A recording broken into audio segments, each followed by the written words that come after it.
This is St. Louis Cardinals baseball. And tonight from our nation's capital, road trip rolls on. This evening from Nationals Park, game number 2 of the 4-game series hits the St. Louis Cardinals and the Washington Nationals. Erica Weston is here. That's Brad Thompson. I'm Dan McLaughlin. Welcome to the broadcast booth here in Washington. The Cardinals again, another comeback victory last night. St. Louis in first place in the Central, a 3-game lead, and they're 8 games above the 500 mark. It's been good pitching, timely hitting, and an old veteran stepping up along the way, and he'll get the call tonight. That's Adam Wainwright. Well, Adam Wainwright has answered the bell all season long, and one of the biggest reasons he's been able to do so is his curveballs. We take a look here at his curveball usage, brought to you by Kia. Kia, give it everything.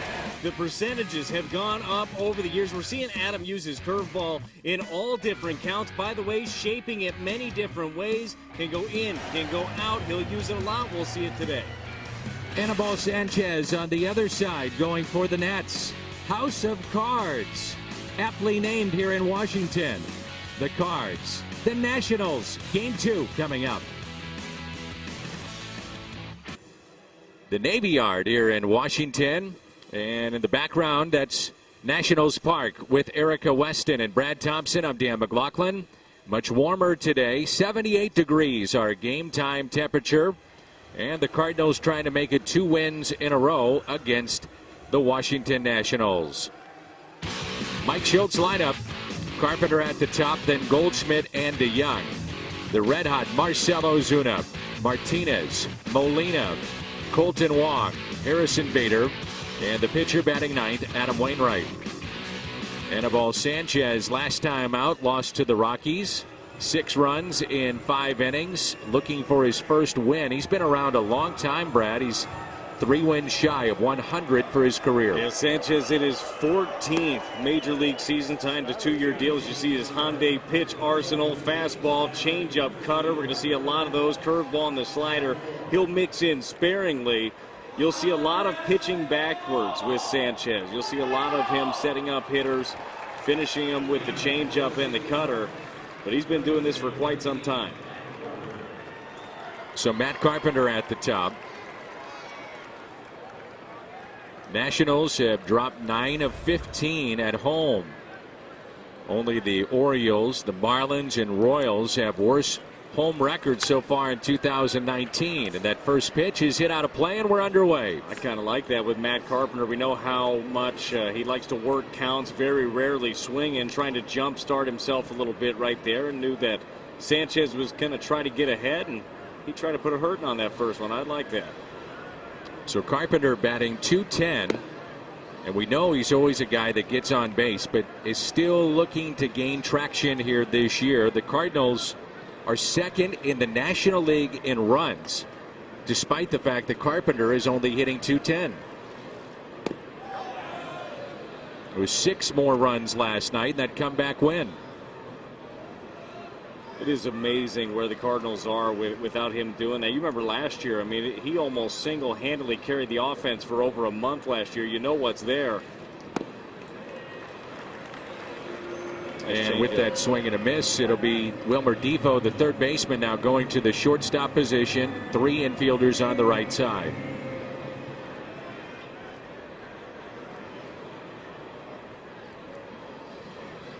The 2-2.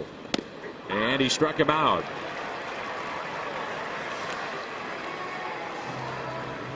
The defense behind Sanchez tonight.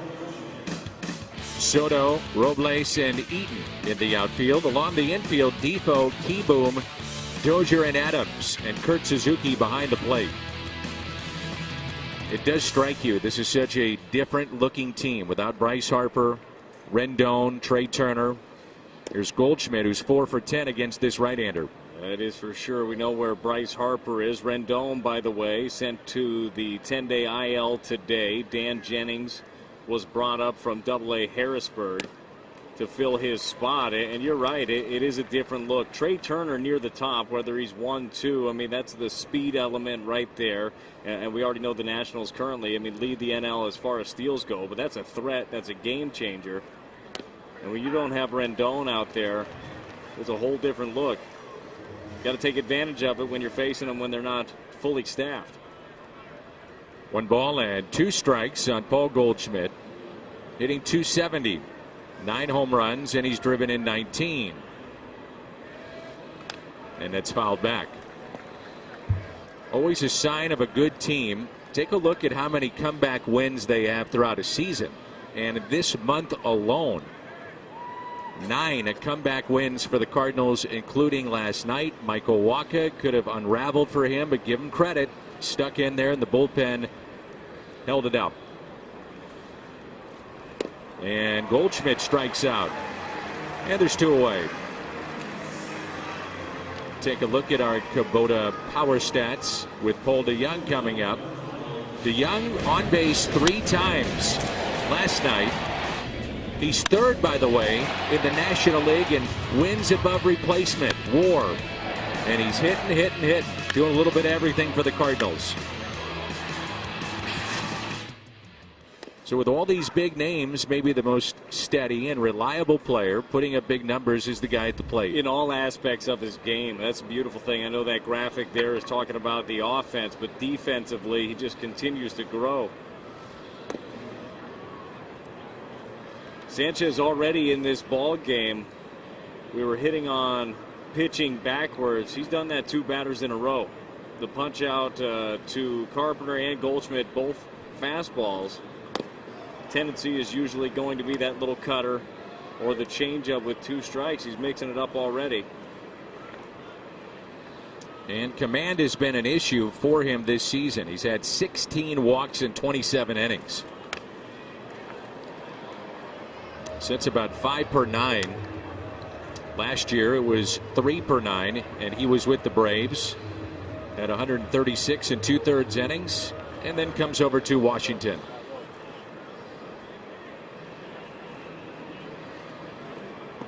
The 2-2 pitch. Out of play again. Another sparse crowd here tonight. We had about 17-5 here for game 1 of this series. In game 1, late arriving, Dan. Yeah, it was very late arriving. They're still coming in. And the 2-2 is lifted in the air to left field. Juan Soto is there and makes the catch. So coming up for the Cardinals, it'll be Adam Wainwright. Still going strong. Waino takes on the Nats when we return. It's a record of 2-2. Well, Adam coming off win number 150 for his career. Quite an accomplishment for him, but certainly not done working this year. You look at the overall numbers, they've been good. And you look at the Hyundai pitch arsenal. A lot of curveballs, 38% curveball, 37% with the fastball, mixes in the slider as well. Adam's curveball has evolved into a lot of different pitches for him. It's the one that he can mix in there for a strike. He's still got the old 12-6, can sweep it across the zone as well, and feels comfortable throwing it in any count. Here's Adam Eaton at the top of the lineup. Nationals having dropped 7 of their last 10. As a team hitting just .235 in that span. And as Brad told you, a big loss for them is the fact that Dave Martinez will not have his 3rd baseman. And it's interesting. I mean, you know, you can go back and it's retroactive to about 5 days ago with Rendon, but he was hit on the left elbow and Rendon was not put on the DL. And then in the last 10 games, he's appeared 1 time as a pinch hitter. Yeah. And that's been it. So really playing shorthanded. They missed that bat. 1-2 pitch fouled back by Eaton. I mean, that's a big loss. It is, and I mean, you kind of have to look at that. And I guess you trust your player, so if Rendon is telling you, look, hey, Skip, I feel good. I'm good to pinch hit today. I'll be available tomorrow. You know, you trust your guy, but the fact that he wasn't available the next day, then you had to put him retroactively or put him on the DL. That hurts. And a swing and a miss. The tag applied by Molina. And the first man retired. Nationals lineup tonight. Eaton, Robles, and Soto. Then Matt Adams, Kurt Suzuki, Carter Kieboom, Brian Dozier, Wilmer Defoe, and the pitcher Sanchez batting 9th. Well, that was a curveball there on Adam Eaton. It was a good one, too. Down, down, down. Here's Victor Robles. Last 16 games, 22 strikeouts, and hitting just .222. And he hits it out to left field. Ozuna is there. That's out number 2. And it brings in Soto. The Cardinals defense tonight around the horn presented by Dobbs. Ozuna, Bader, Martinez in the outfield. Carpenter, DeYoung, Wong, and Goldschmidt on the infield, and Molina behind the plate. Juan Soto was born in 1998. Adam Wainwright was drafted in 2000. It's amazing, isn't it? It happens quick, too. It happens quick. Where were you with Adam in the minors? You were trying to dig out change, going to KFC. Oh man, yeah, we were together. We were both on the DL at the same time in 2004. I think we got to the point during games that we were chatting so much all the time that our manager Danny Schaefer at the time just put us out in the bullpen. So you idiots go out there. That's it. I don't want to hear you anymore. You two talk? What a shock. What was that supposed to mean? I think you know what it means. I could see where you two calling are. Waino a chatty Cathy? At least one of you. All right, I'll take it. You got in the right profession, I can tell you that. I guess so. 0-2 the count on Soto. Pitch number 10 here at the bottom of the first. Just kind of wish you'd slow down a little bit so I can get some more words in. Oh, really? Yeah. Well, you take this at bat then. The rest is yours. All right, sounds good. Do the play-by-play. It's all you. Too. Wainwright gets him with the backdoor breaking ball. A great start for Adam Wainwright. Cardinals coming up. Ozuna, Martinez, Molina when we come back. You can do it. You could do a little play-by-play. Now you're nervous. the analyst. I know you were nervous. Your Toyota key to the game. Well, here's the key to the game is keep the good times rolling. And these offense been good times for the Cardinals. The offense right now, second most runs in the NL, best batting average in the NL, and I'm having a good time. I'd like to keep that rolling, Dan. You turned a little red, by the way, when nervous. I said, well, go ahead. I didn't it's really all think yours. that you were going to do that. Oh, sure I will. Yeah. I'll be careful from here on out. You bet. Fortunately, nailed it, but I'm going to take my job, if that's what we're calling this. The 0-1 is taken outside, and it's Marcell Ozuna. May have been the best I had seen him run since he got to St. Louis. Yesterday, scoring on a base hit to left all the way from first. Ozuna, by the way, is now 5th in the National League in runs scored. He's got 24. he was flying. He was. Cardinals are without Dexter Fowler tonight, as the 1-2 is popped up. And I bring that up because, and we'll get into it, but you look at the combined numbers of the outfielders, Ozuna, Martinez, Bader, Fowler, and it's night and day compared to what we saw a year ago. Right now they're second in average, first in on base percentage, 6th in slugging, that combination of outfielders. And last year right around the middle of the pack, and in some categories in the bottom third. I'm pretty sure that's what a manager wants every single game, is to have difficult decisions to make, and that's what the outfield has become, and that's something that I think that Mike Schilt welcomes. The 2-2 way outside. That's what we're talking about right there. Ozuna, a big part of it, 10 home runs. He's driven in 28 over his last 21 games. I still go back to when he scaled the wall, and I'm sure a fairly embarrassing moment for him at home. Next game and now, he has been on a tear. You go back to last year. Remember, he was late to the ballpark. Yep. After that, went on a tear. Went on the DL end of last season. Came back on a tear. There's a strikeout, and Sanchez has struck out 3 of the first 4 he's seen. The hope is that the tear continues and you don't need any more random jump-off points for him. You know, Marcellus looked great. You mentioned the speed. You hear the ball off his bat sounds different than everybody's right now. Although the ball off this guy's bat sounds pretty good too. And you can't keep him out of the lineup. He's in right field again tonight, batting .351. Dexter Fowler comes down with a little sickness, so he is not playing today. There's strike one.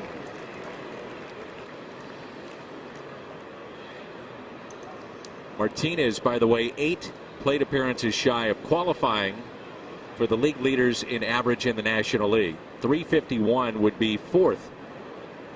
So that'll change probably after the next couple of games. And the 0-1 pitch.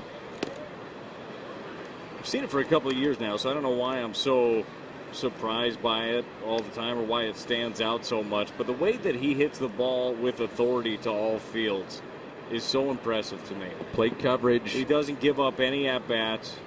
He'll poke one to right. He'll crush one to left. 2 strikes. He stands very far off the plate too, but he's so big, 6'6", nearly 6'7", can still get to that outside corner. And it's almost like he's daring you to throw it there, and then when you do, he knocks in runs. I mean, that's just what he does. I mean, if I saw that, that's what I'd want to do. I'd want to go down and away just like Sanchez is. And he takes it the other way, and a base hit, just like that. Jose Martinez, the first base runner tonight for either side. Well, Sanchez fell for it. Sure did. Tried to go down the way. This one ended up in the zone. Martinez handles this one, just serves it right out there. So with a hit tonight, Yadier Molina would have his best hitting streak as a major leaguer. It's at 16. Did this back in early 2017. And the first pitch is strike. But the numbers, when you look at the streaks and you compare them, it's not even close. The average on this streak at .328. I think what stands out, though, he has had 19 runs batted in. Yeah, he's doing damage. I mean, he's getting ABs in big spots. And that'll be a balk, and Molina caught that right away. So Martinez to second base. The .328 average. High OPS and 19 driven in, and only, by the way, not in that graphic, 3 strikeouts in the 16-game hitting streak, and another RBI opportunity here. He's had that moniker throughout his career, especially recently. One of the toughest guys in the league to strike out, but then do damage on top of that. I mean, that's extra impressive. He's driving the ball still. He's not giving away ABs, even with 2 strikes. I mean, he's battling hard. But he ain't punching out. He's had 8 extra base hits during this run.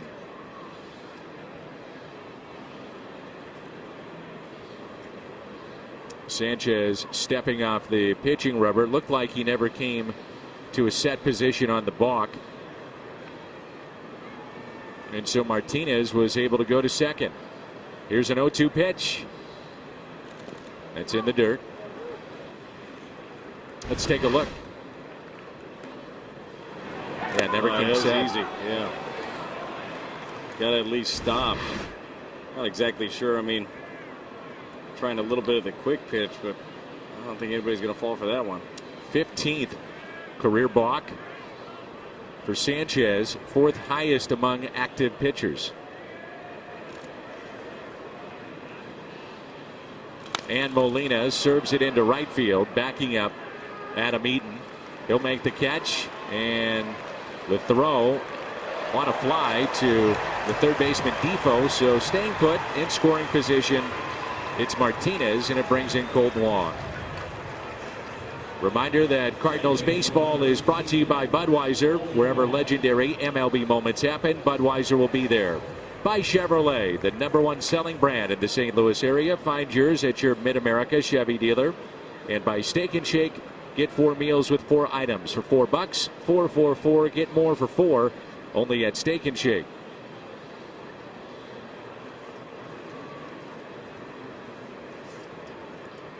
Runner at second, and now Colton Wong. And the first pitch taken low.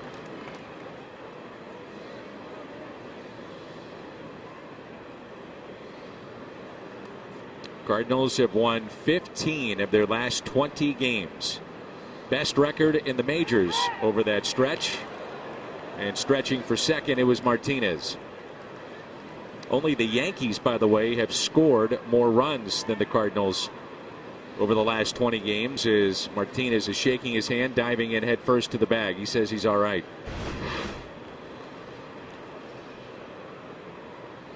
Look like he just jammed a finger there under the bag. Got the guard on the other hand.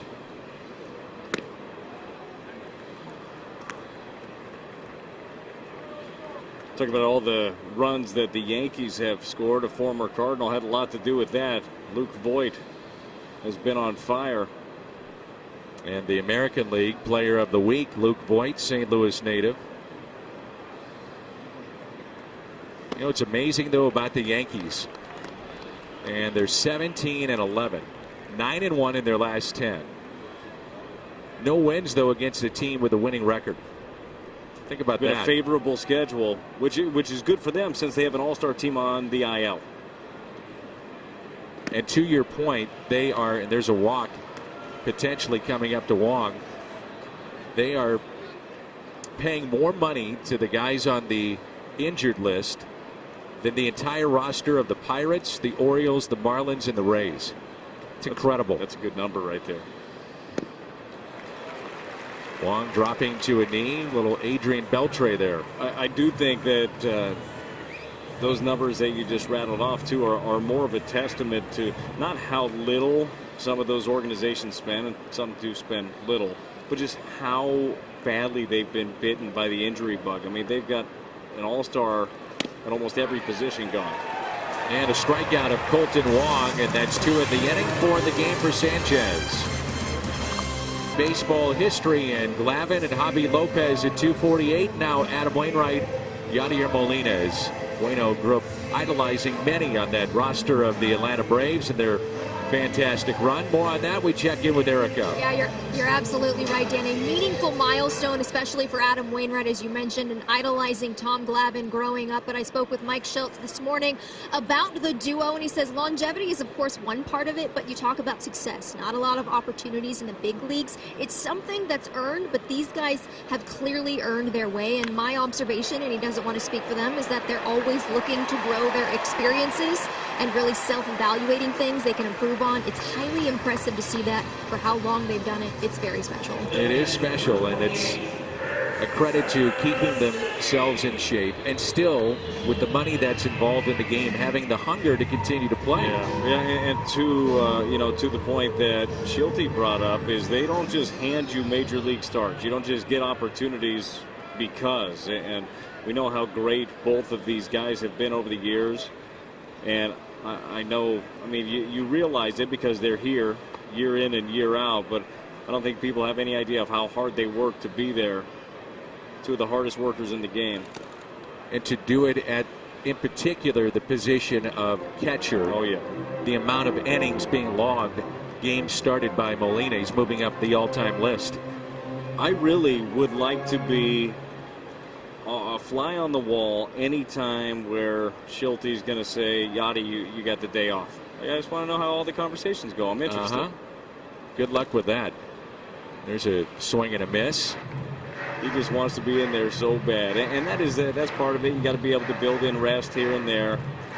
You've got a very capable backup in Wieters, but I mean, he prides himself. He gets himself ready to start every game. I mean, that's what he wants to do. That's what he expects to do. Here's the 0-2 pitch. It's game number 1,897 tonight for Yadier Molina. 1,897. And I asked Mike Maddox about having Molina as his catcher, and he said it truly is. You know, sometimes it's kind of paying a guy lip service and saying, well, he's like a coach on the field. But he said he really is like a coach for us on the field. Saw a little bit of that last night. You see it every night, really, if you're paying attention for it. But Yachty trying to slow down Jordan Hicks a little bit while he's out there. Hicks came out, Been throwing quite a bit here recently. Was rushing a little bit. Yachty slows him down and just gets him right. Hicks gets his 9th save, and all is good. The 2-2 pitch. And that's lifted in the air down the left field line. Got an interesting text a moment ago from the Cardinals Hall of Famer Bruce Sutter.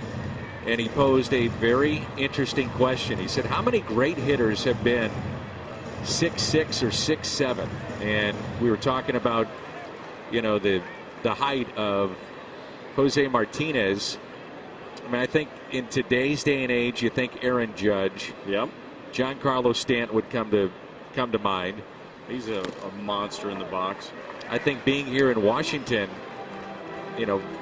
for our viewers that saw him in the 60s, he was the Rookie of the Year in 1960, but Frank Howard, they called him the Washington Monument. Also managed a bit. He would be one that comes to mind. Darryl Strawberry, another one back with the New York Mets. He was 6'6".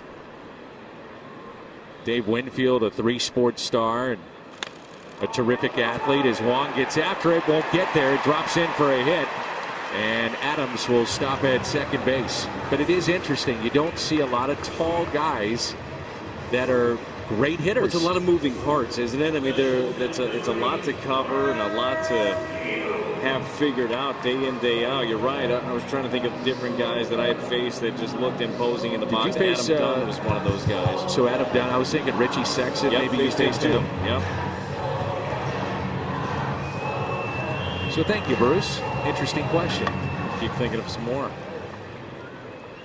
Love hearing from Bruce Sutter, one of my all-time favorite people. Here's Carter Keyboom. He was the 28th overall pick in 2016. The injury to Trey Turner, getting a chance to play every day at shortstop.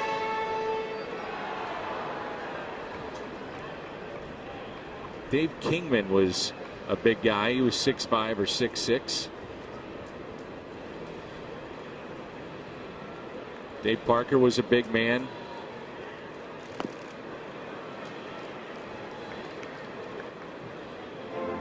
Willie McCovey. Here's one of the names that is known quite well in these parts when you talk baseball, and that's Frank Howard. Played in L.A., Washington, and then Texas. 0-2 the count on Carter Keyboom.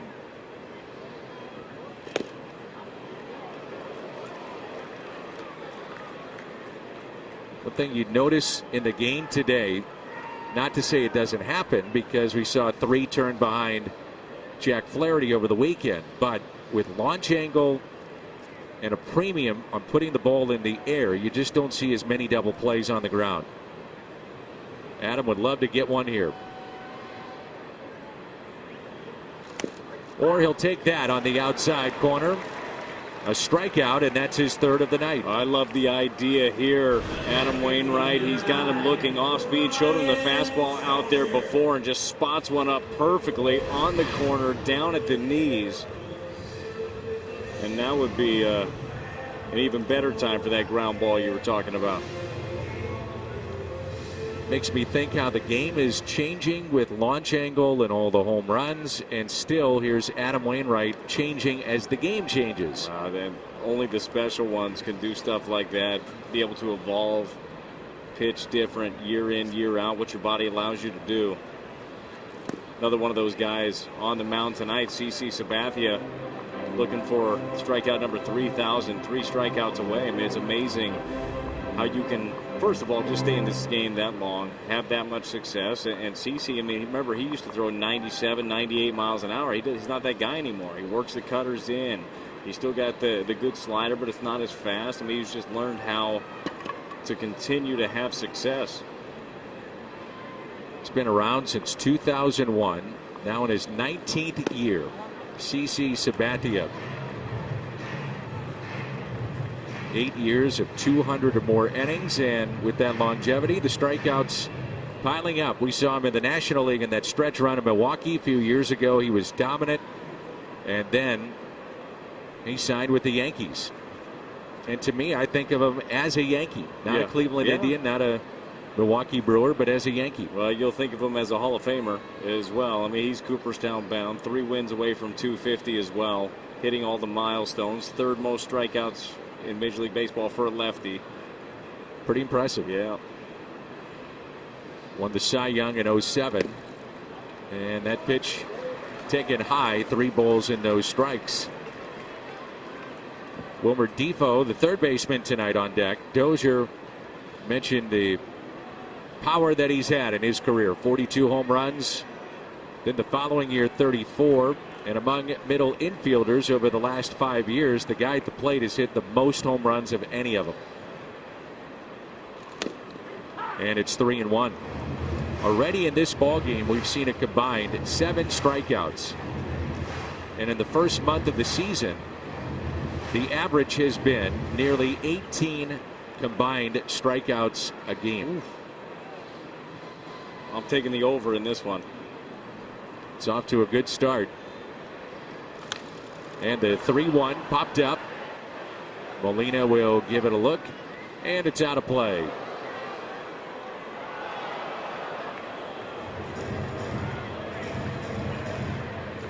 The way it started in the first 4 games against the Brewers and a ton of strikeouts, you would think, how could the Cardinals be second on that list? But they had something like, what, 57, I think, in 4 games? It was a lot. I remember it was Corbin Burns had 12 punch-outs through 5 innings, and things were not looking great after a spring of preaching, put the ball in play, make something happen. Look, sometimes got to be a tad patient. And don't judge by 4 games. This offense has gotten a lot more productive. Tough play for Carpenter. Bare hands and the stretch by Goldschmidt. Terrific play. Both ends. Exceptional there by Carpenter. Well, Carpenter comes in, has to use the bare hand. Those Dozier's cruising here. It's a strong throw here by Matt Carpenter.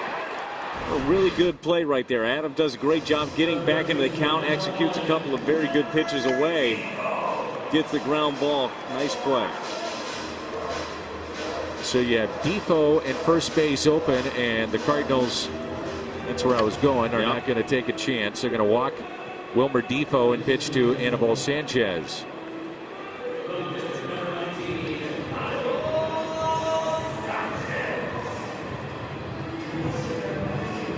Saw last night Patrick Corbin foul pitch after pitch away against Michael Wacha. I think the first at bat was 9 pitches, the next one was 7. Yeah, it was incredibly annoying.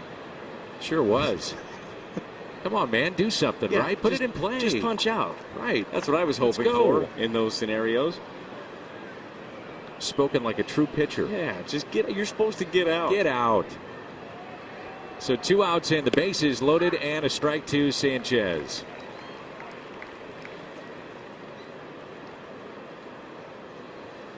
That has been a little bit of an issue, I guess you'd say, against the Cardinals this year. Pitchers have done some damage against them. Absolutely. Especially Milwaukee.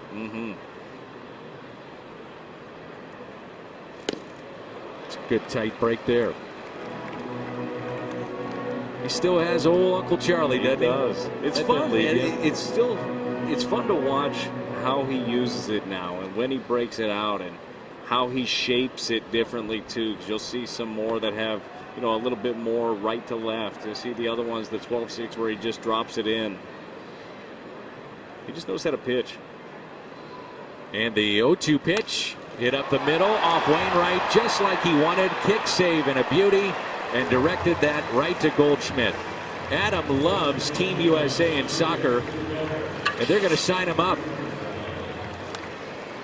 Jim Cavanaugh, Carolyn Kendall Betts. Take a look at that. Good footwork.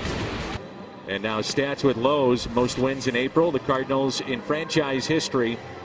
And off to a good start, trying to match the 08 club with their 18th win here in April. This has been a lot of fun. Like, it's been a great month. They're just playing great baseball in all facets. It's not just the home run, even though we've seen a lot of those. They're producing runs. They're getting runners over. throwing the ball well. The starting staff is starting to get deeper and deeper into ball games. The bullpen has been locked down. They've got an ever-rotating cast of guys that can help you.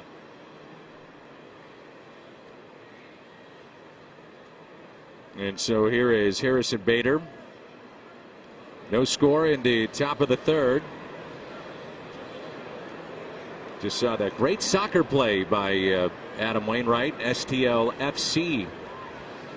They'll be at home this weekend, I believe, playing the Ottawa Fury. And last night, big night for the Cardinals center fielder. Got the scoring started in that inning, which the Cardinals picked up 6, and that was a solo home run. Also made a diving catch. It's Tom Strunk and Jim Cavanaugh run that franchise, and always fun out at Soccer Park. Check them out, STLFC. Your son's into soccer, right? Oh, yeah. We were just talking about that during the break, thinking about taking him out there, taking the whole family out. I'm, we'll just say I'm a soccer novice. We'll go with that. Okay. But once the kids, if the kids are into it, I'm into it. That's kind of how that works. That's how it works. Yeah. I have season tickets. I'll give you my tickets and you go check it out. I'll be at Wrigley. That sounds like a pretty good deal, actually. You got it. Since you wouldn't let me come to Wrigley with you. No, sir. It's too much nightlife for you. I do like Chicago. Yes, you do. It's a nice town. Almost drove you out of the league, didn't it? That's not true. No, that is not true. Cincinnati did? Not much to do in Cincinnati. You'll find some stuff. Probably. You act like Mr. Innocent over here. I mean, you got to know where to hang out every once in a while. There's a swing and a miss, and Bader strikes out. That's 5 already. For Sanchez, no score here in the top of the third with 1 out. And the MLB Ballpark app will complete your next visit to Busch Stadium. Buy and manage game tickets, redeem special check-in offers. Download the MLB Ballpark app today. You should hook up with the Luligans while you're at the game on Saturday. As Wainwright sends a fly ball into right field, Adam Eaton is there. They'd be right up your alley. You think so? Yes, they would. I told you I'm bringing the family, right? Well, you'd have to break away for a little bit. A little solo mission? Yeah. I want to go get some cotton candy. Woo! Huh? Woo! And you're off and running. Coming back with a Vuvuzela. Is that how you say it? I think so. I don't know. Vuvuzela? Yep. Getting a lot of thumbs up here. Okay. Yeah. 2 outs, and here's Carpenter, who struck out looking his first time up.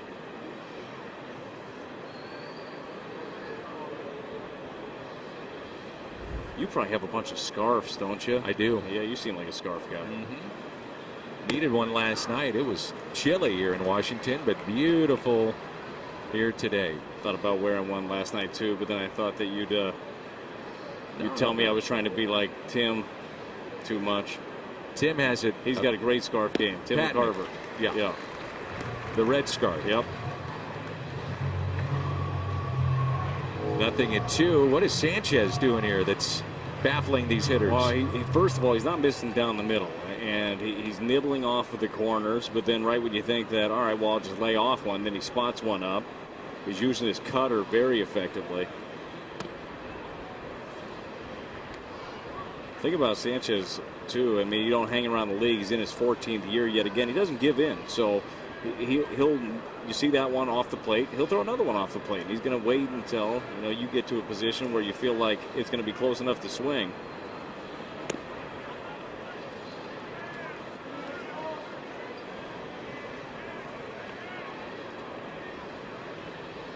Two balls and 2 strikes. Matt Carpenter, second time through the lineup now for Sanchez, and that's right down the middle. Second time that Carpenter has been caught looking, and Anibal Sanchez has struck out 6. Statue Garden, Smithsonian Institute. Cardinal History presented by Lou Fuse. See more at Fuse.com. That's Jim Cott. Cardinals purchased Cott from the Yankees April 30th, 1980. What a career longevity and getting people out. Keith Hernandez there. Jim Cott is part of the World Championship team of 1982. The thing that really stood out about him, and there's a bunch. And that's hit down the right field line. It's hooking, and it's gone into the bullpen, and a home run for Adam Eaton.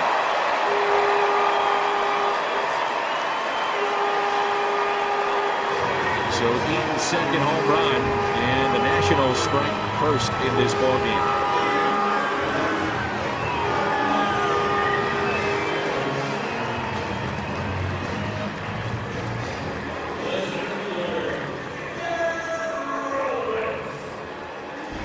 Well, Adam Eaton does have power, specifically down and in. I mean, that's where he likes the ball. This little slider here from Adam Wainwright doesn't get it in like he wants it to.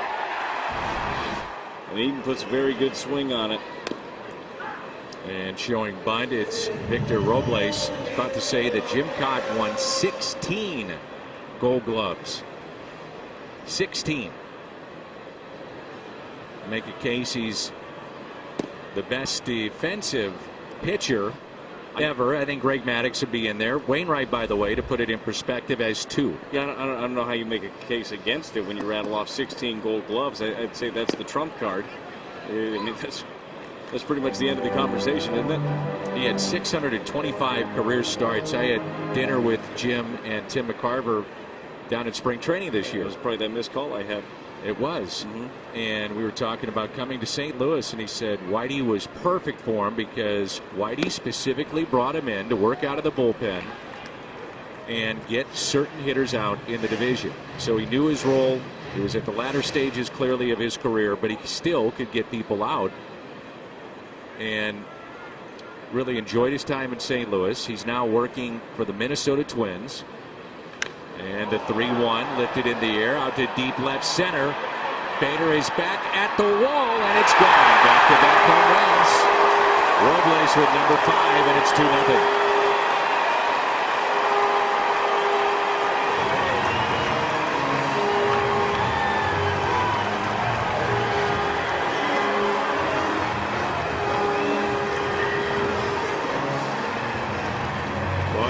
Got ahead of Robles on the first pitch with the curveball. Ends up throwing a couple of balls after that. Goes back to the well here and just leave this one way too center cut. He sees it up, keeps his hands back.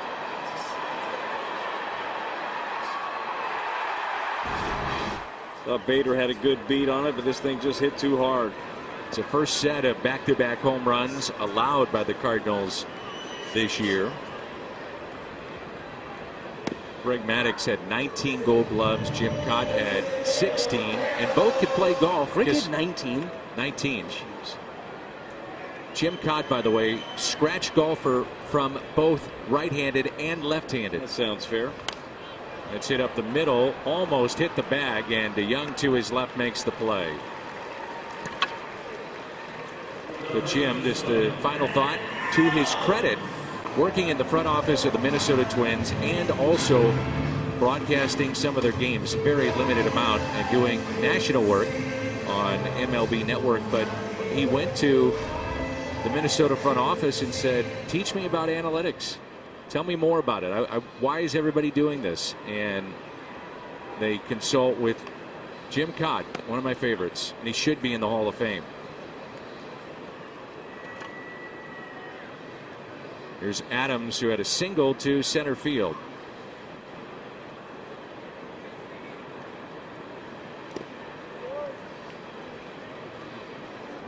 Well, the Cardinals, that has been one of the issues this year. A lot of home runs allowed.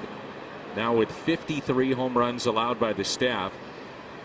And that's second most in baseball history for a month to start this campaign, because the Orioles got number 1. Yeah, Orioles have given up a whopping 73. But it's the most in National League history. And a walk to Matt Adams. So second time through the lineup, and some issues here for Bueno. Tuesday, May 7th, 20,000 fans 16 and older take home a unique Cardinals t-shirt courtesy of StubHub. May's t-shirt highlights Paul Goldschmidt. Visit cardinals.com/t-shirt. So the one-out walk, 2-0 lead for the Nationals, and here's Kurt Suzuki, who singled to right field. Was left stranded back in the second.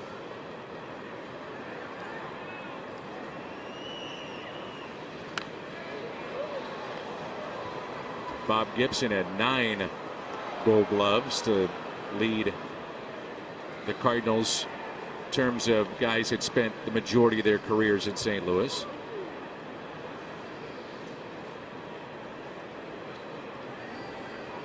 It's a great way to be able to help yourself as a pitcher. You field your position. A lot of games come down to that. And Suzuki hit by the pitch.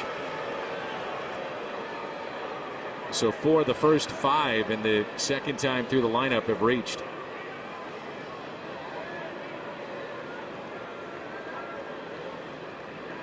It got him on the calf, and that could be problematic at times for a catcher. Think about how that all of a sudden could tighten up, and you got to get in the catcher's position. Squatting down there the whole time. You see this one here, just it's a slipping out. Had that kind of weird motion. I don't know if that was a slider that popped out of his hand, or if that was that split that we heard a little bit about in spring training. They used a little bit off the bat, but either way, not where he wanted it. So it brings in Carter Kieboom. His brother plays in the National system, and their other brother is a sports agent. Works out pretty well, actually, for the brother that's a sports agent. Represent these guys, you might get paid pretty well, and if you don't, you can find them. Is that bad ball if you don't hire your brother? Yes. So yeah, I always wanted Boris, so I'm going to go that way. Well, good point.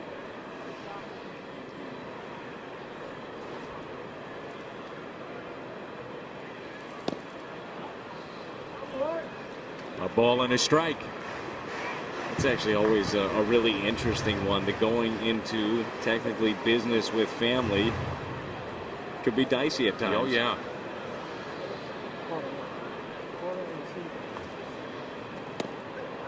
Inside corner, and it's 1-2.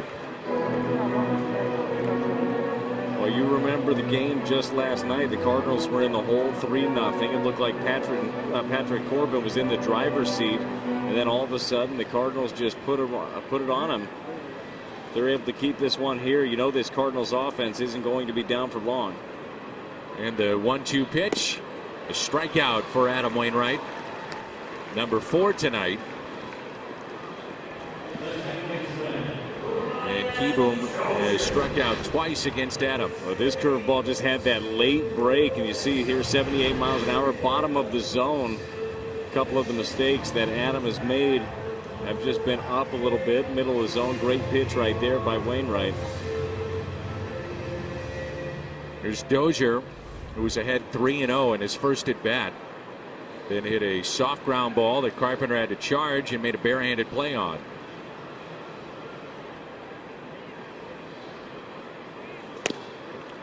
And strike 1. Tell you what, if he's going to give you out there, I think that I would live out there a little bit more. It's been a generous zone, I think, on both sides. And for two guys in the tail ends of their career, this is beneficial. It is, but both guys that can spot up really well. I think that these guys can probably take advantage of it a lot better than maybe a younger pitcher that is a lot more stuffed than he is knowing exactly where it's going. As you see Gary Cederstrom behind the plate. That outer half has been pretty wide open. 0-2 the count. He really finished off that curveball to Kieboom. And it's a fastball and a strikeout of Dozier. So back-to-back Ks. The Nats will strand 2, but they pick up 2 with a couple of solo shots. Goldschmidt coming up. Here's Goldschmidt. All the players were in the clubhouse after the game last night, and no one wanted to shower, no one wanted to get on the bus. Everybody wanted to watch the Blues. It's exciting. Yeah, I love it. I love, by the way, that the two organizations support each other as much as they do. You see the Blues players out at Cardinal games. We've seen the Cardinals players at a handful of the Blues playoff games already. I love it. It stems from good local ownership. Tom Stillman of the Blues, Bill DeWitt III, the president of the Cardinals, and Bill DeWitt Jr. They actually had a minor league team that they owned of hockey, and that's how Bill DeWitt III grew with his love of the sport. He loves hockey, and that helped bring the Winter Classic to Busch Stadium. Plays hockey. Yep, plays a ton. And a good player. 3-1 pitch. 3-2. Dan, you a strong skater? No. Awful. But I love to play. Do you skate at all? No. Let's get you on skates then. 3-2 pitch. And Goldschmidt drives it out to deep left field. Soto back near the wall and just enough room.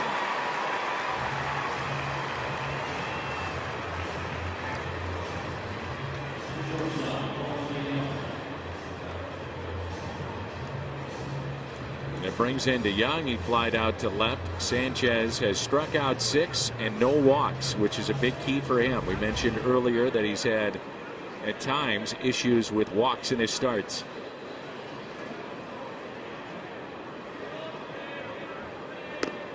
A pitch taken high by DeYoung.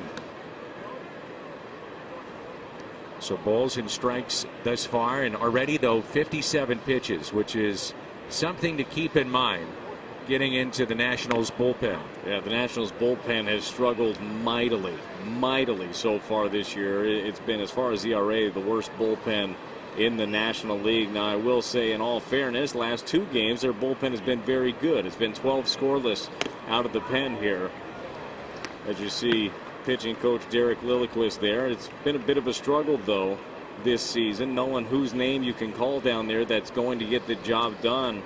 Really, the one name that they feel good about is Sean Doolittle, their closer. He's been very, very good. Kyle Bearclaw has been a guy. His overall numbers look good. He's had a couple of dicey ones recently, but it's a struggle for a team that has big-time aspirations. They're going to have to get that bullpen figured out. 3-1 pitch to DeYoung. And a good rip, fouled back. The bullpen collective ERA for the Nats, 6.57. And yesterday they sent former Cardinal Trevor Rosenthal to their minor league facility. They placed him on the injured list on Friday, viral infection. He'll pitch in simulated games in the Gulf Coast League, trying to rebuild his confidence. Retired just 9 of 28 that he had seen this year. And there's a walk and a borderline pitch. Scott's triple threat. Cardinals outfielders before May. Comparison of last year and this year. They're getting it done. And again, Dexter Fowler out with the flu tonight. Well, ho-hum with Jose Martinez. That's all he does, but even he has a huge uptick. Great to see Dexter Fowler doing the things that he's doing. And Marcell Ozuna, you see the slugging percentage just jump up. We saw Marcell getting his singles last year, and he was hitting for some average. But, man, he's doing damage now. Loud noise is off his bat, and hopefully that's something that we're going to be hearing all summer long and late into October.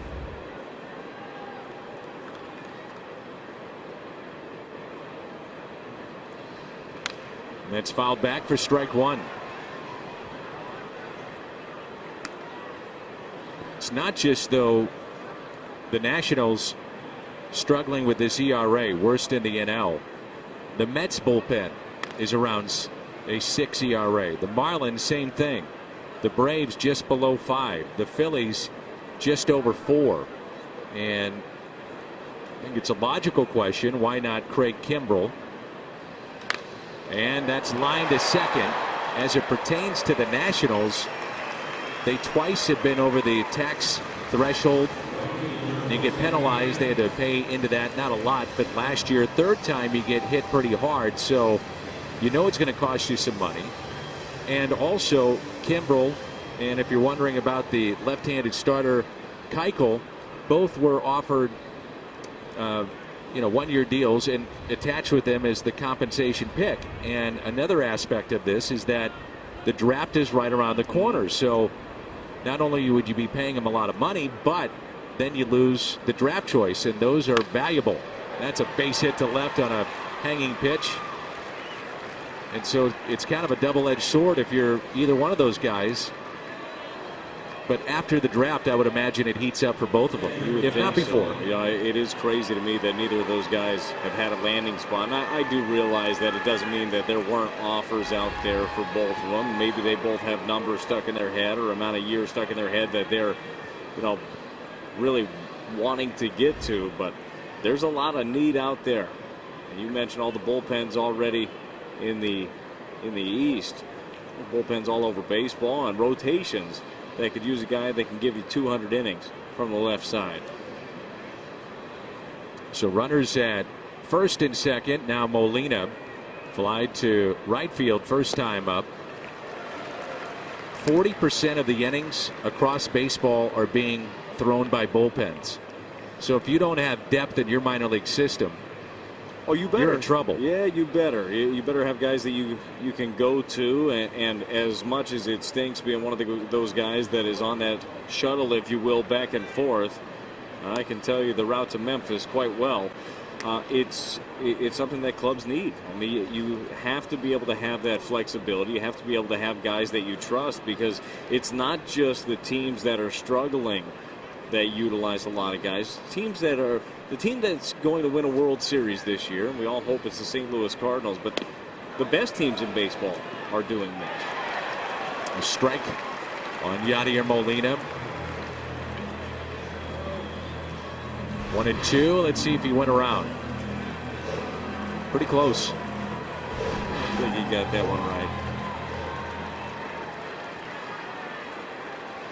And now he'll just get a single to the right side, driving around. And the 1-2. So if you don't want to be hit again and go over the tax situation, it's $206 million this year. Luxury tax last year, that threshold was $197.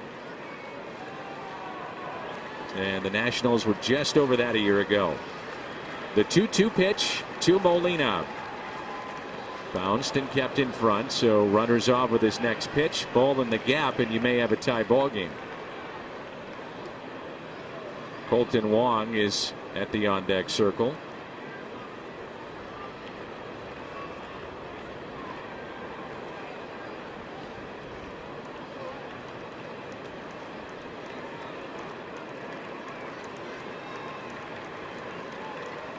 Full count delivery coming up here to Yadier Molina. Sanchez has been leaving some of these pitches now over the middle of the plate, as he's now at 70 on the night. Yeah, Sanchez is throwing the ball very well. He's mixed it up really well. For the most part, he's done a great job of hitting the corners, but this Cardinals offense is relentless. They're going to make him work. Pitch count at 70. They'll make him pay for it. And that's hit out of play. I was doing some numbers today comparing this time last year to now, with so much of the burden being put on relievers as it pertains in particular to the Nationals. Relief Corps has thrown across baseball 160 more innings already this year than they did at this time last year. That's a lot. Now, do you think that a lot of that is just due to specialization, the guys you have in the pen, or just the lack of ability? I think it's the fact that you have analytics in the game, and many of those in the game are telling you that starters do not go through a lineup a third time. You think about it, starters are facing an average of 22 batters a game. That seems low. I mean, that's it. So they're not seeing the third time through the lineup.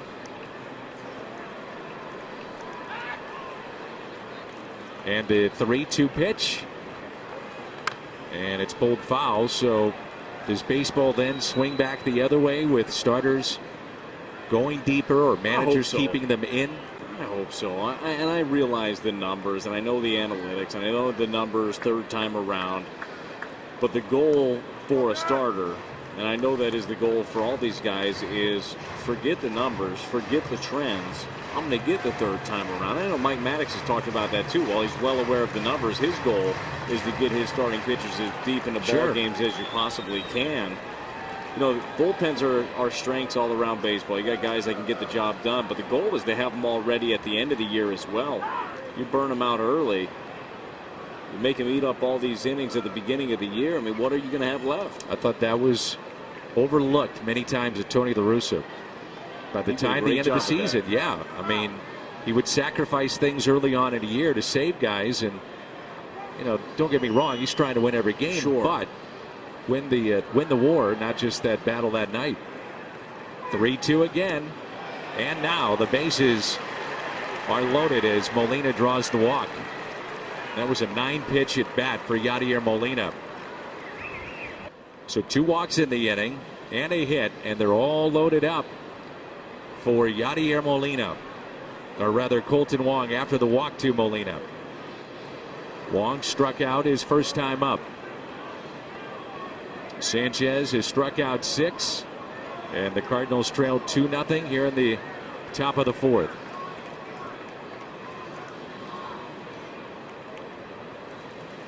And Wong is bunting, and it's a beauty up the third base line with 2 outs and the bases loaded.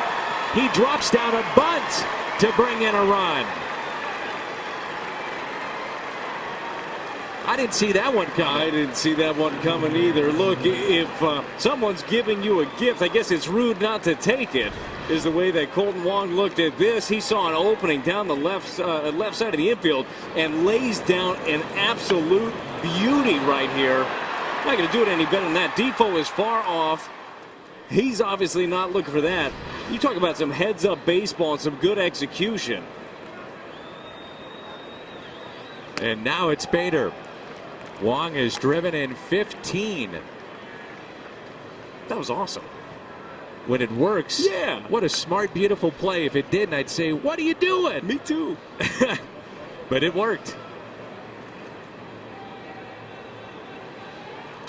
Up the middle, base hit, just over Dozier's glove. The throw to the plate is not in time, and a big base hit, Harrison Bader. And the Cardinals have a 3-2 lead.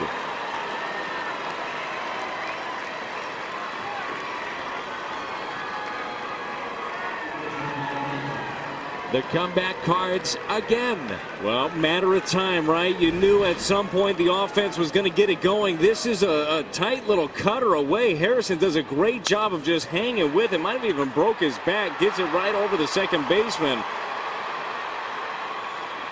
A good piece of hitting by Harrison Bader. We saw him last night go opposite field for the home run. This time stays on it and drives in a big run.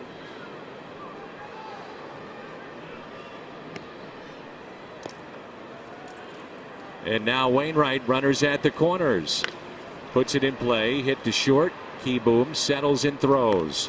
A 2-out rally for the Cardinals. A bunt with the bases loaded by Colton Wong and a chancy play. Then the conventional way. A single into center to bring in 2. A display from Harrison Bader laying out. And there are numbers for everything, including catch probability of 10% on that play by Bader. 52 feet covered in distance. It's rated a 5-star catch.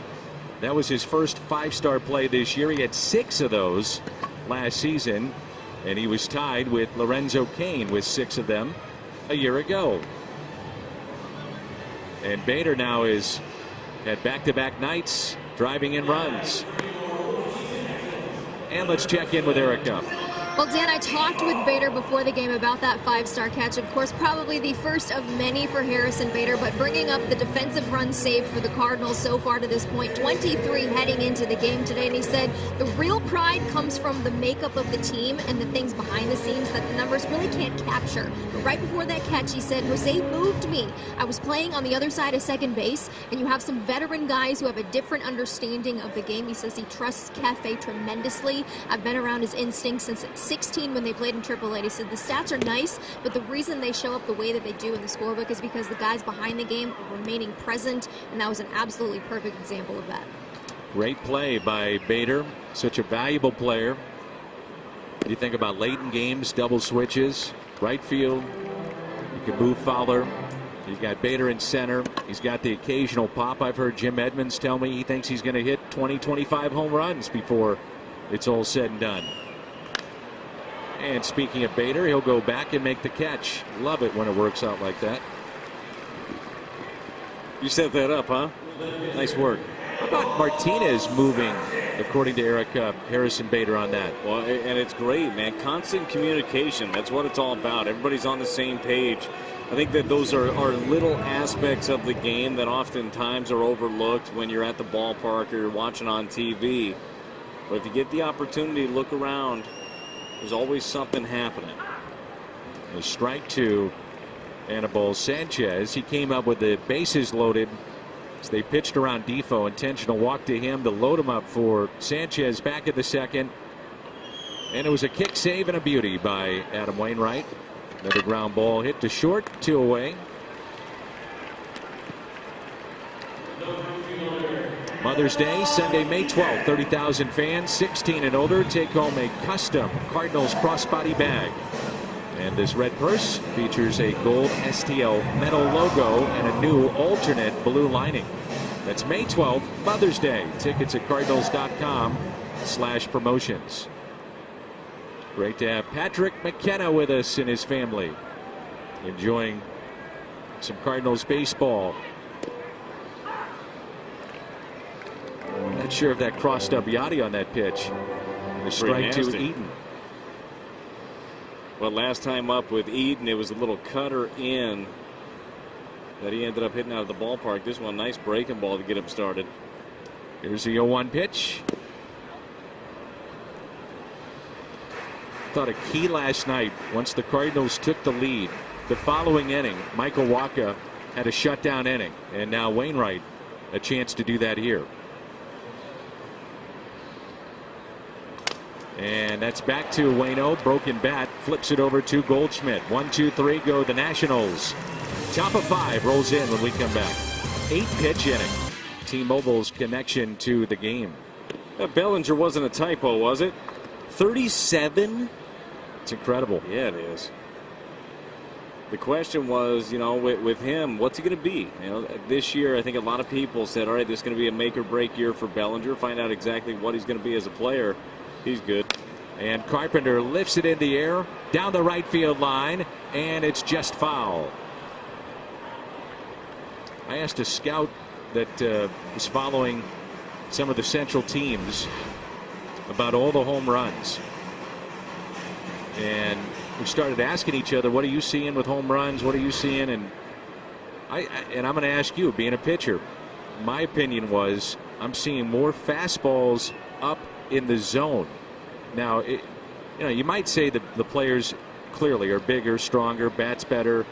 The balls seem to be like rocks at this level. The minor league home runs, by the way, are up at AAA, and they're using a major league ball. But you see a lot of pitchers trying to pitch up with a four-seamer, so a little bit straighter up in the zone to get strikeouts. The strikeouts are up, but you miss location.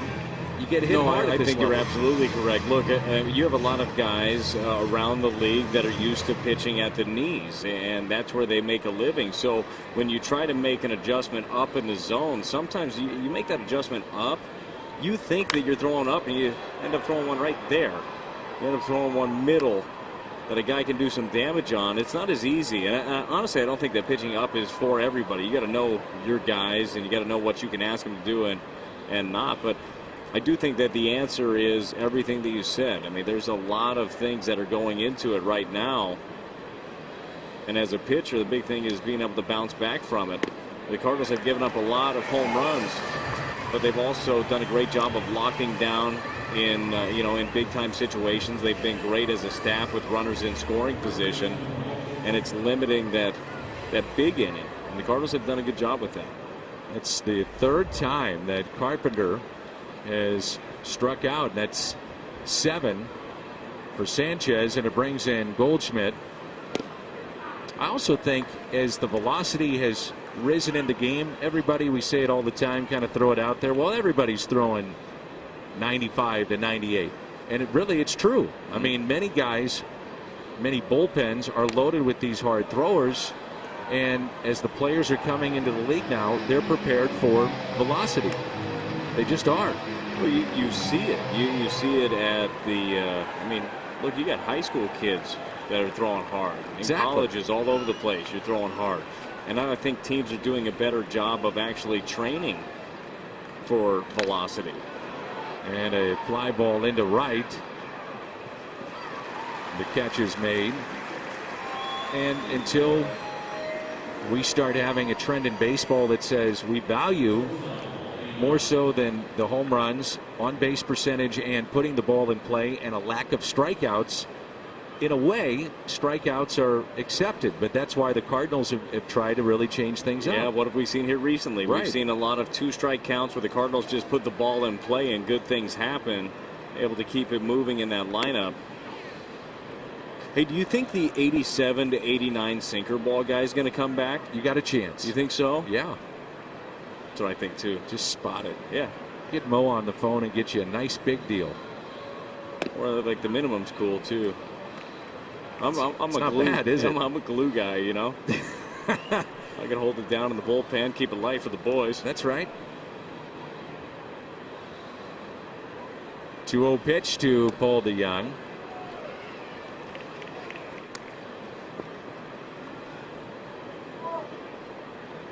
Hard to believe Carpenter has struck out 3 or more times in consecutive games.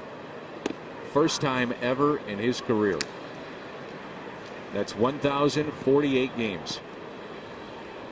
Not something that he wants to be associated with. No, but that was a pretty good run. 3-1 pitch. Now 3-2. Time for him to start a new streak.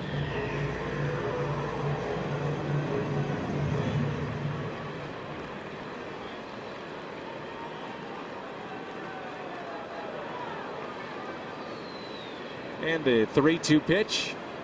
Fouled back again.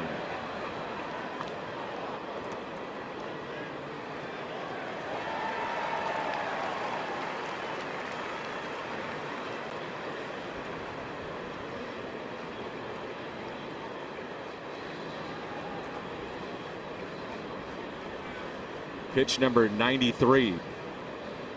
And it is a base hit. DeJong.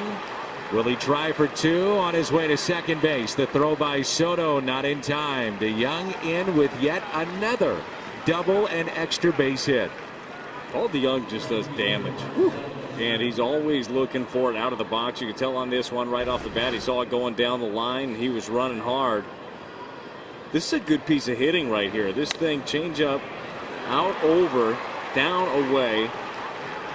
Stays back well enough to get the bat to it and gets himself another double standing up. That's his 14th double, and that now leads the National League. Brings in Ozuna, struck out and lined out to second.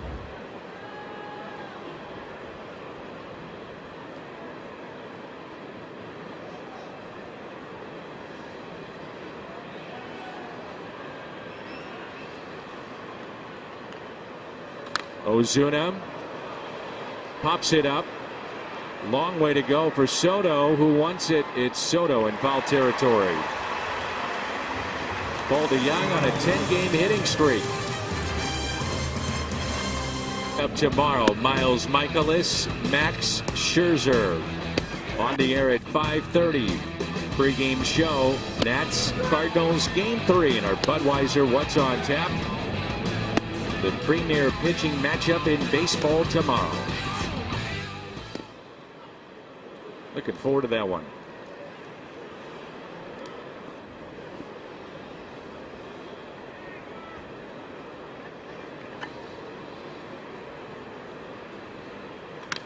And a fly ball, shallow left center. And the catch made by Harrison Bader off the bat of Robles, who homered back in the third. And after hitting Kurt Suzuki back in the third inning. Adam Wainwright is really settled down. That's 6 in a row. He has for sure. He had the 8-pitch inning last inning. Did a good job of getting that one in on the hands of Robles. Looking comfortable. Pitch count still down. 62 pitches right now for Adam Wainwright. He's got himself the lead. Love to see another quick one and get right back to swinging it. Here's Soto 0 for 2. Was called out on strikes back in the first and grounded out to short.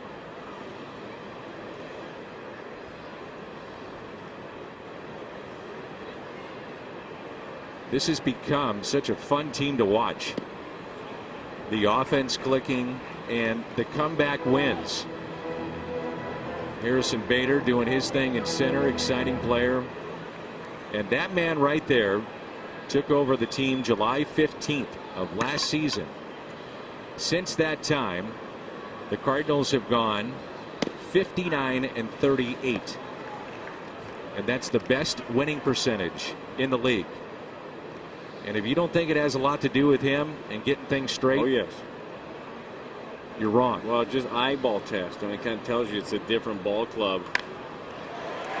And a base hit out to left.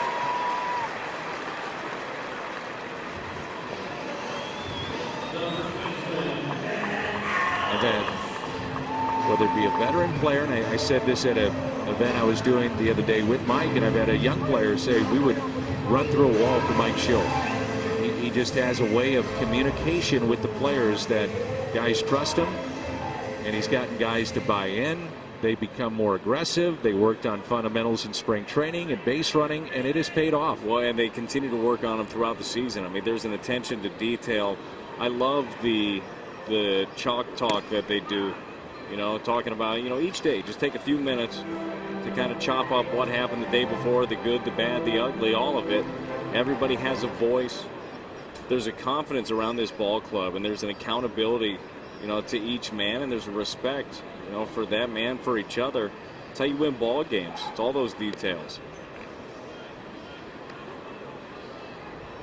It is fun, though. It's fun being around these guys. It's fun watching them interact with each other because there's a business-like sense to them.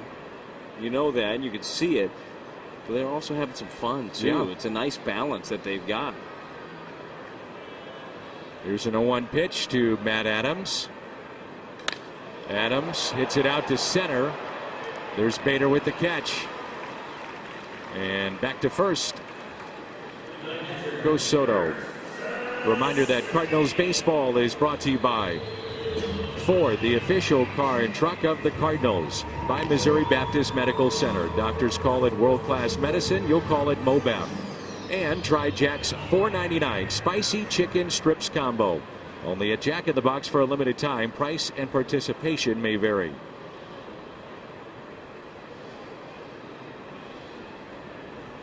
With Brad Thompson, Erica Weston, I'm Dan McLaughlin. Here's Suzuki. He's been on base twice with a single and was hit by a pitch. And hits a high fly ball out to left. There's Marcell Ozuna. No damage done. We move to the 6th. Martinez, Molina, Wong coming up, and just a 9-pitch inning for Adam Wainwright. In game 1, our Chevy called to the pen. ERA of 7.50, 14 games. Now the pitch count was getting up there, and again, you manage for tonight, but you also think about tomorrow. You've got Max Scherzer going tomorrow. You would assume he goes deep into a game, and so you go to your bullpen maybe a little bit earlier here tonight. Yeah, I think that the hope is when you have a guy like Scherzer on the bump is that he takes it himself or he hands the ball off to the closer and goes for it. But they're still looking for pieces to get to the bridge to the back end of the bullpen. As you see him getting ready for his game tomorrow. For my money, one of my favorites to watch. I'm glad I get a free ticket tomorrow. Absolutely. Max Scherzer, St. Louis native, and there's some that played for the Cardinals that are working for the St. Louis Cardinals, like Bernard Gilkey, former Cardinal that calls St. Louis home, and Jason Isringhausen out of Brighton, Illinois, the now Cardinals Hall of Famer. Bernard, a good guy. 1 ball and 1 strike. Saw him at the latest fantasy camp, and he's really enjoying his time. How do you do at fantasy camp? 'Cause I talked to him beforehand. He was working out. He was getting ready. Bernard was pumped up to be there and be a part of it. Well, he walked away from it. Good. I think that's a victory. win. That's a victory for anybody that goes to a fantasy camp. If, in fact, you walk away, you won. Because the training room is a busy place after day 1. You get a lot of heroes out there trying to leg out some choppers to the infield day 1. Hammies popping like crazy. I've got even one better for you. What do you got? 1-2 pitch. I asked Joe Pfeiffer, who runs the fantasy camp, I said, you get a lot of injuries. What's the oddest one you've had, or what's the fastest? He said, well, we've had guys on the first day when they go stretch, they get hurt, never play in a game. He said, but we had a guy that hurt himself with his belt getting dressed and had to go to the I don't mean to laugh. to go see the training staff. That's tough. How? I'm not sure. I didn't want to ask. Here's a 1-2. 2 balls and 2 strikes on Martinez, who is 2 for 2. This person, they were getting dressed with the belt. I'm trying to paint the picture here. They were just getting dressed. Correct. Putting on a belt. Right. And blew out. That's correct. All right. I hope he had a good time. Money well spent. It still is. That's the beauty of it. The 2-2. And a strikeout of Jose Martinez. Cardinals have struck out 8 times.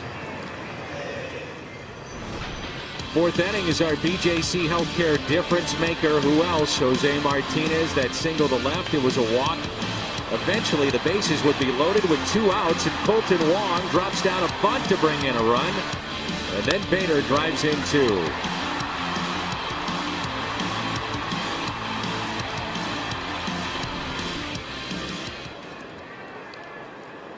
Here's Molina, walked and scored. Hitless tonight, trying to extend the hitting streak to 17. I'm still digging that bunt by Colton Wong. Man, he saw an opportunity, laid down a perfect one. You're right. If that thing goes the wrong way, or if he goes right to the pitcher, or it's way too hard, it doesn't look so good. But man, it looks amazing right now. Gutsy play. Yeah, it was. It was. It's all about taking advantage of opportunities. He had one there. He had the left side open. Defoe was playing way back, and he dropped down a beauty. A ball and a strike on Yadier Molina. Right down the middle, and it's 1-2.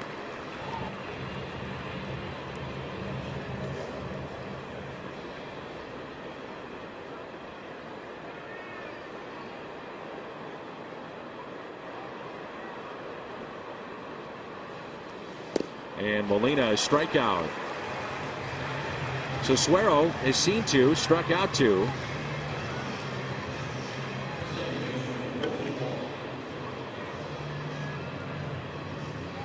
And here's Colton Wong. I can't remember the last time. I was trying to think about it with a bases loaded bunt that I've seen with 2 outs. I don't have one off the top of my head. And because of that, Defoe has to play in at 3rd. Opens up a hitting lane. See, to me, that's one of the more fun aspects. That was a different situation last time, bases loaded. But just talking about shifts in general and defensive setups, you prove to a defense that you can do something, that you have got a skill. And as Mike Schilt used a lot, if you've got a tool in your toolbox, well, they have to respect that, and then it opens up something else. You mentioned the hitting lane there, or if it's you'll hit the ball the other way, all of a sudden they can't shift you as much, and it opens up an area that you feel comfortable hitting the ball to. You see him here. I mean, this is it's a perfect bunt. Great situation, and big reason why the Cardinals are where they are right now. Harrison Bader with a big knock to follow. And Wong, a base hit into center on a 1-2 pitch. 2-hit night, Colton Wong. We are seeing, I would think, I've seen just about every game he's played in since he came up, but we're seeing his best baseball here in 2019. We are for sure. He's been especially comfortable on the road, hitting well over 400 on the road. Good piece of hitting right there. That ball's down just shoots it right back up.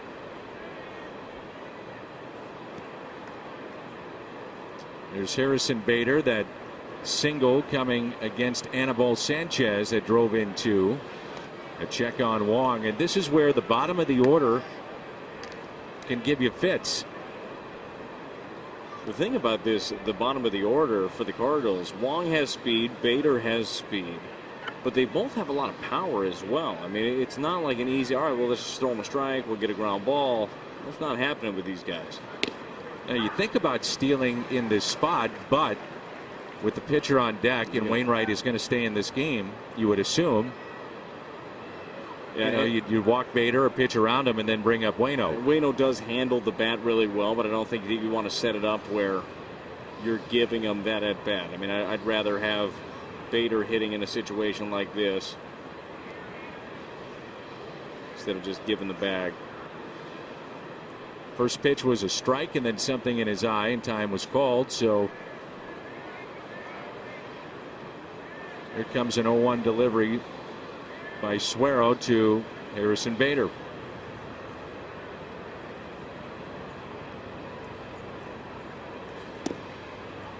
One ball and one strike. This guy right here, Suero for Harrison Bader, this is the kind of guy that especially last year would have given him fits. I mean, he throws that tight cutter off the end of the plate. We've seen Harrison the last 2 nights, the home run the other way. Saw him his last at bat, drive one the other way, stayed in there. That's it out of play. He's just taking better and better at bats. Has a better idea of his strike zone and picking up pitches and knowing tendencies, knowing how the opposition is going to attack him. That's part of growing in this game.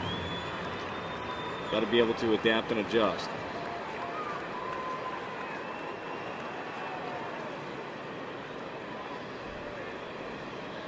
Wong is running with 2 strikes, and it's a stolen base. Puts himself in scoring position. Stolen base number 5.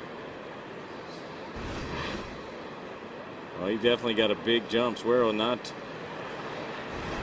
overly quick to the plate. Bader likely to get things way off the plate and down with the base open.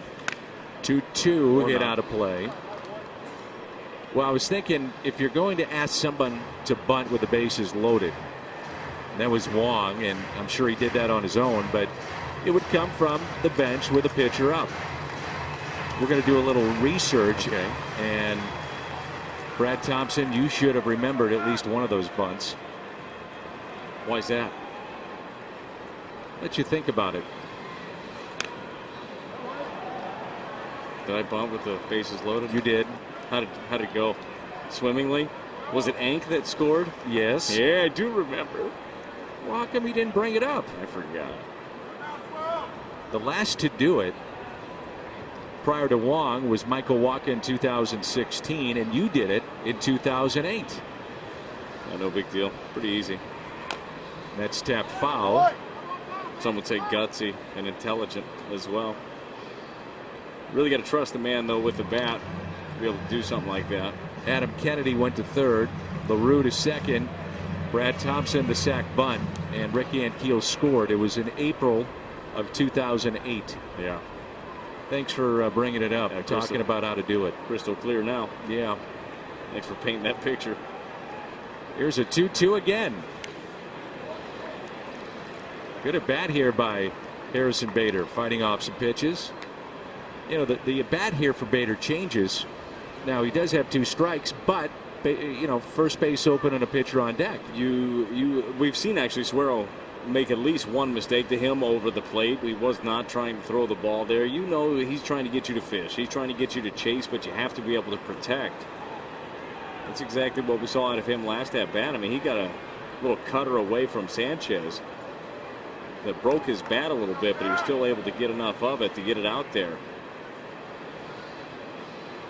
And the next to Bader,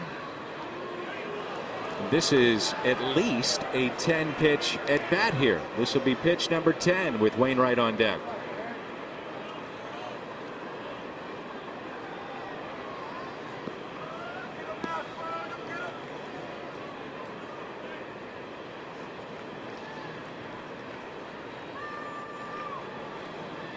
And the 3-2. Bader hits it the other way. This ball may drop and it will foul, so we'll have an 11th pitch coming up. Harrison fans on that pitch last year, right?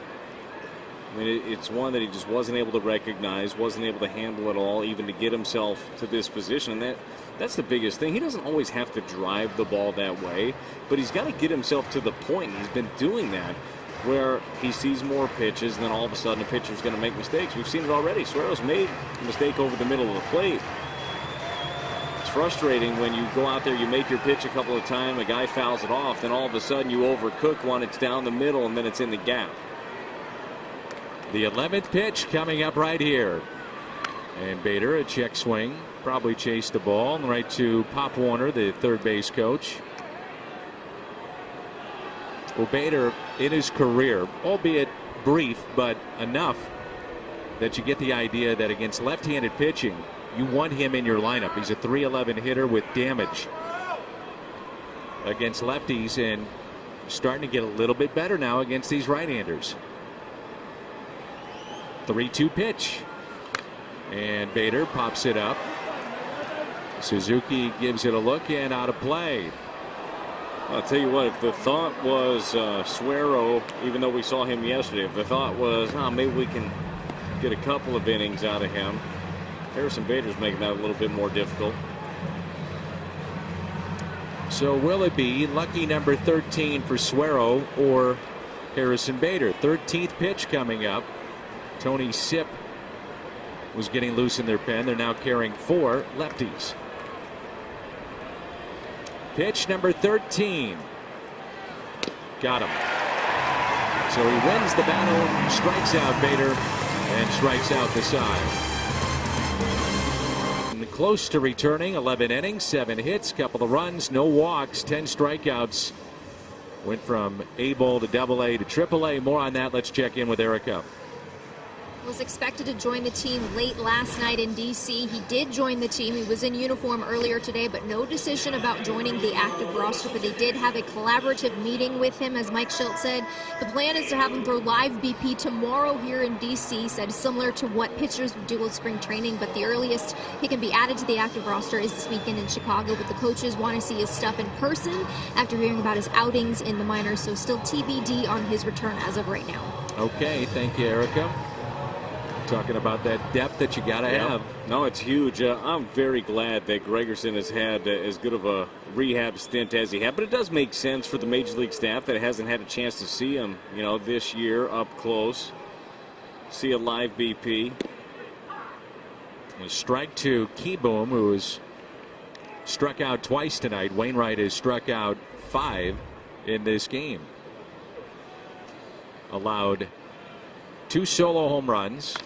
And a ground ball to Young to his left, gobbles it up, makes the play. And 2 walks, one of those intentional. Big happy birthday to a huge Cardinal fan. Chris Lolis runs the Cardinals Nation 24/7. So happy birthday to Chris.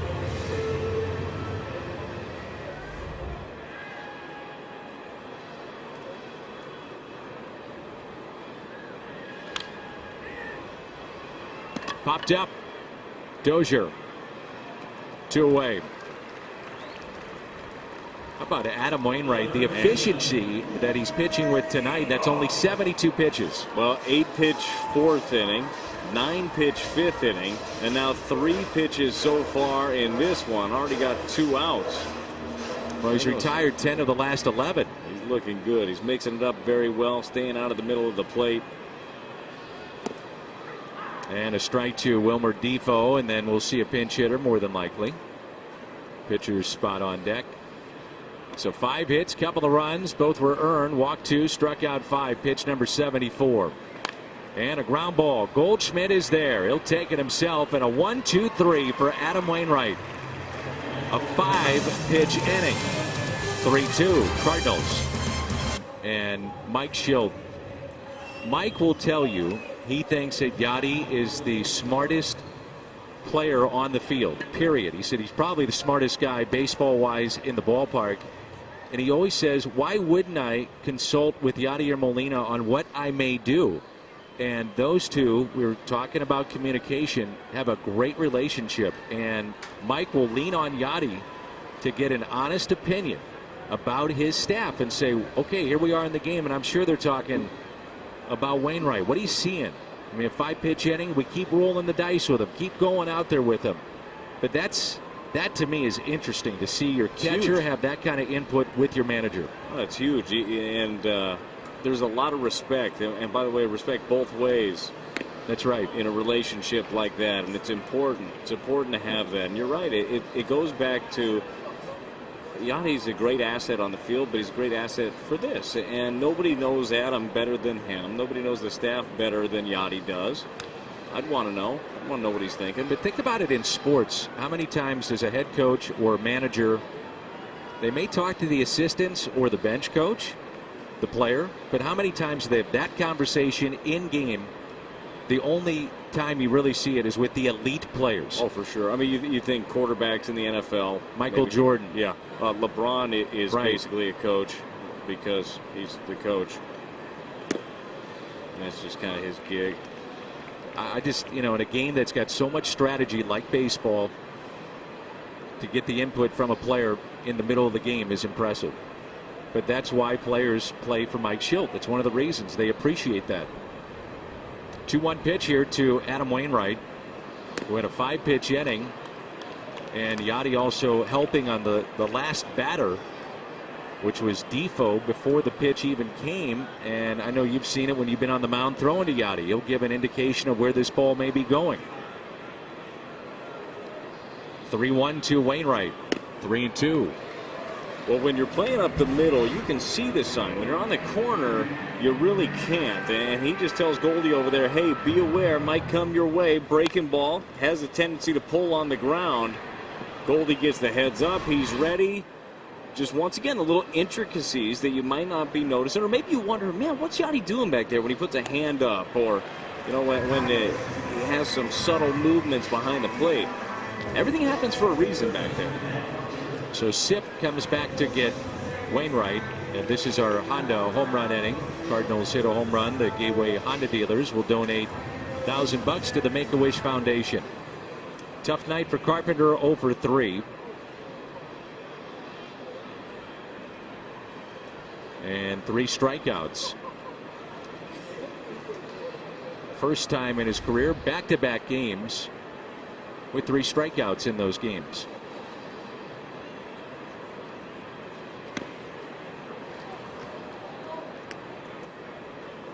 They've got Doolittle, Matt Grace, Dan Jennings, and now Tony Sip. So 4 lefties in their pen.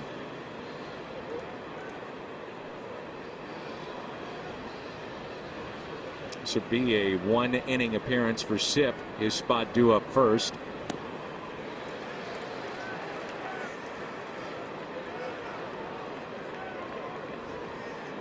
Dan Jennings, as you mentioned, he was just recalled today with Rendon going on the IL. Kind of interesting the way that the Nationals work things, and it makes sense due to proximity. A lot of their guys go to AA Harrisburg, which is a lot closer, as opposed to AAA Sacramento. You think, you need a player quickly, you put a guy on the IL. Well, I'd rather get him from Harrisburg than I would all the way across the country. And that's kind of been the case, but it's kind of a weird setup that they've got. It's the beauty of Memphis. Well, it really is. It's about 3 hours, 57 minutes from my door, in case you wanted to know. You've made that trip a few times. Yeah. 1-2 the count here on Carpenter.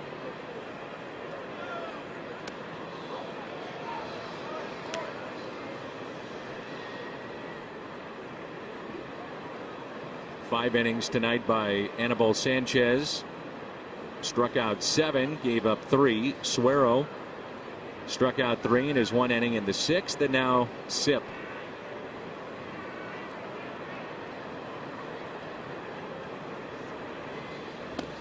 And Carpenter strikes out for the 4th time.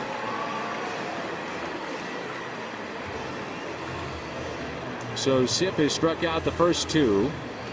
Hyatt Regency St. Louis at the Arch, offering an incredible Cardinals package this season that includes overnight accommodations, tickets to a weekend home game, personalized slugger bat, $25 credit to Brewhouse or Red Kitchen and Bar. 655-1234 or visit HyattRegencySt.Louis.com. So it'll be a double switch. Howie Kendrick, who started yesterday, comes into the ball game. Kyle Barraclough, the former Cardinal minor leaguer, coming in for the Nats. Jefferson Memorial, which was finished in 1943, construction in 1939. A bronze Jefferson statue. It's 10,000 pounds. Was over there today, and that was added in 1947. Such a historic city of Washington, D.C. Kyle Barraclough into the ball game. Remember, the Cardinals traded Barraclough to Miami to get Steve Cishek for a postseason run, and he'll get Goldschmidt here. Barraclough, little known at the time, as you see Howie Kendrick takes over at third base for Defoe in the double switch. But he was very, very good for the Marlins, and a guy that they expect to be able to lean on here. Here's an 0-1. He was used a lot, and then all of a sudden kind of hit a wall. Yeah, he had a couple of dicey outings, and it happens. I mean, we get used as much. You know how volatile bullpens can be, too. You have a year where you get used a ton. Maybe you don't feel exactly the same coming back the next year. 1-2 the count.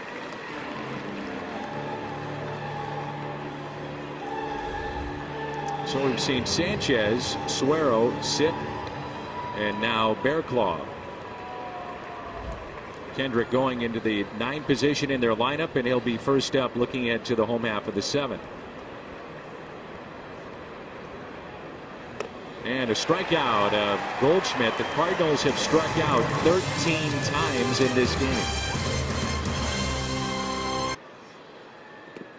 I don't know if you have heard about this or seen this, and I would encourage every Cardinal fan, if you get the chance, to look up the story. But we had our organ donation and transplant day at the ballpark, part of our theme days.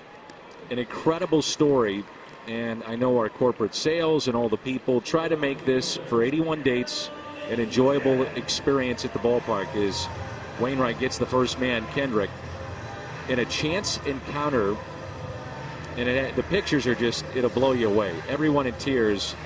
A man who received a heart transplant ran into his donor's family. The Cardinals game on a chance encounter on Transplant Awareness Day. And the gentleman grabbed some of the family members and pulled them close to his chest so they could feel it, hear it, be a part of it. And Cardinal front office and everyone associated with that night and that day is to be applauded. It's a remarkable, remarkable story. So Kendrick, the first out, now the top of the lineup, and this will be the 4th time Waino has seen the lineup, and now Bader coming in. He's diving again and comes up short. Little blue base hit by Adam Eaton, his second hit of the night.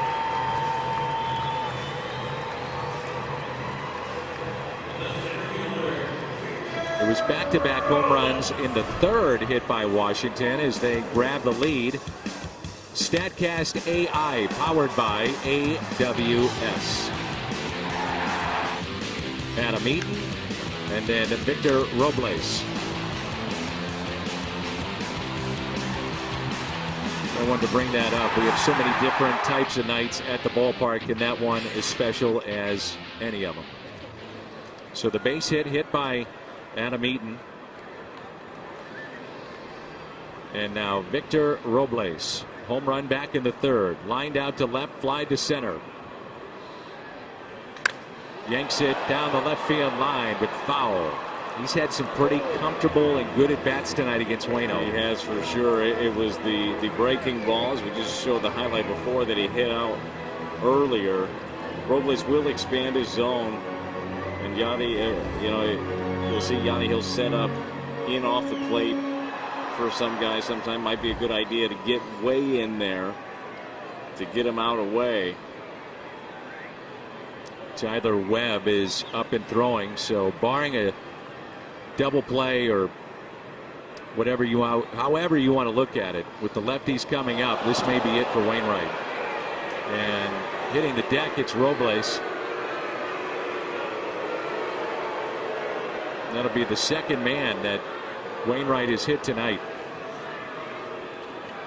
Got him on the back leg, I believe, the right knee, and so I got to check on Robles, make sure he's all right. Yeah, those Ouch. hurt. And the idea with that pitch is exactly what we were just talking about. It's the get in way off the plate so you can set it up away. Unfortunately, Adam just kind of gets the side of this one, it tails in and gets him. And here comes Mike Schilt with runners at first and second, so the tying run in scoring position, go ahead run at first. And this outing matches the longest for Wainwright since last September. Great outing by Adam Wainwright right there.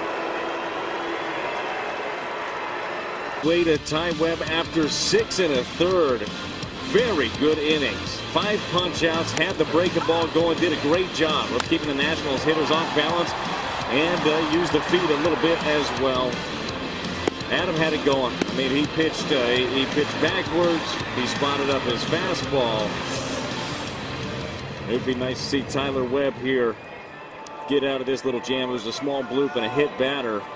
Webb's been throwing the ball pretty well. Chevy called to the pen, and you may wonder why not Miller in this spot. With Hicks having thrown in 3 consecutive games, you would think that then Andrew Miller becomes your closer for the night, so Webb gets this spot here.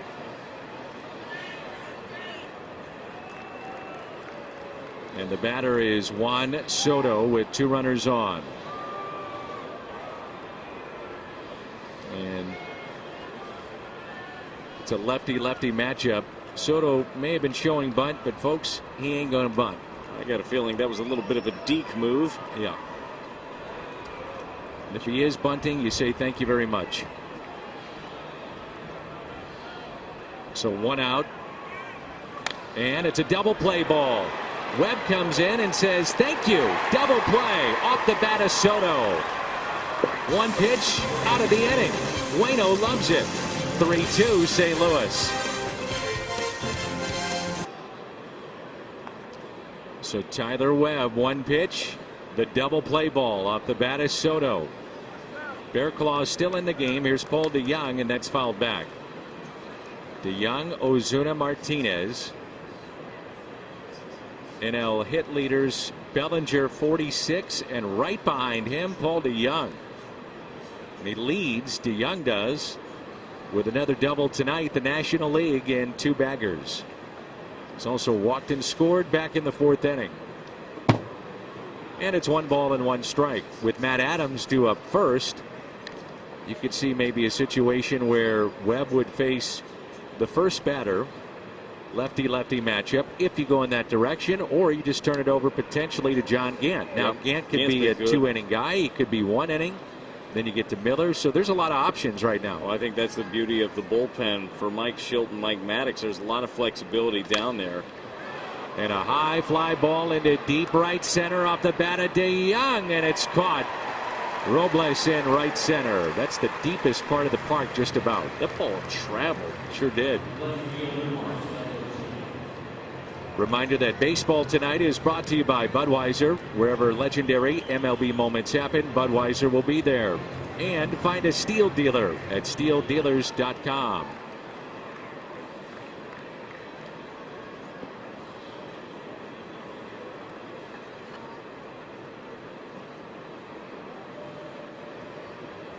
Here's Marcell Ozuna.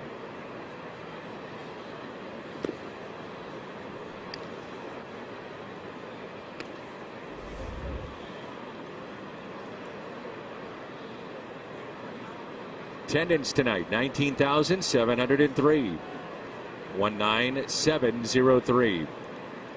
1-0 pitch to the Cardinal left fielder.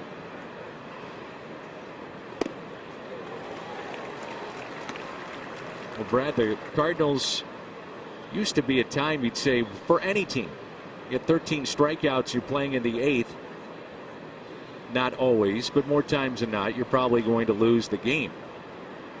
You don't really say that anymore the last couple of years. As the strikeouts pile up, it's just part of the game. Yeah, well, it's all about when do you do damage. I mean, you can strike out a bunch, but if you're scoring some runs, I don't think it's the most pleasing style of baseball to watch all the time, but it can be effective. I mean, as long as you're still putting in the work, and the Cardinals were able to put up a crooked number in the 4th, and that has been the difference.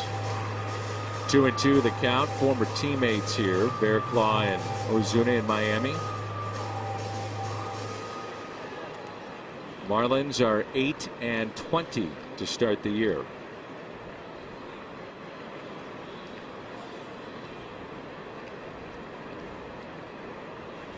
The 2-2. Outside corner, got him. Ozuna did not like it, and I think he's got a beef. He does, but it has been a liberal strike zone. That was a talking point early in this game, especially away. This one probably 2 balls off the plate. Ozuna can't offer it that. You see he's a little stunned by it, rightfully so.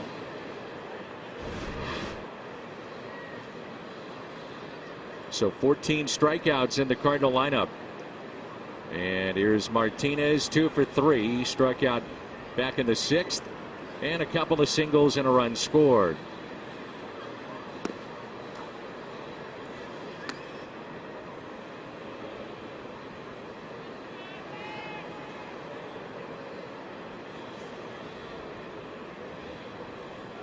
And just quietly, that another 2-hit day for Jose Martinez.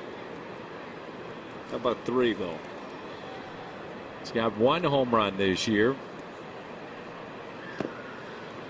2 balls and no strikes.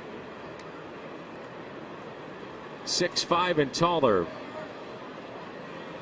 Frank Thomas, John Olerud, Joe Mauer on that list. Derek Lee, the former Cub and Marlin, and then Jermaine Dye, the former Royal. I've got flashbacks seeing Derek Lee's name. Ooh. It didn't go so well for me against Derek Lee. No. He had good plate coverage too. Yes, he did. And power.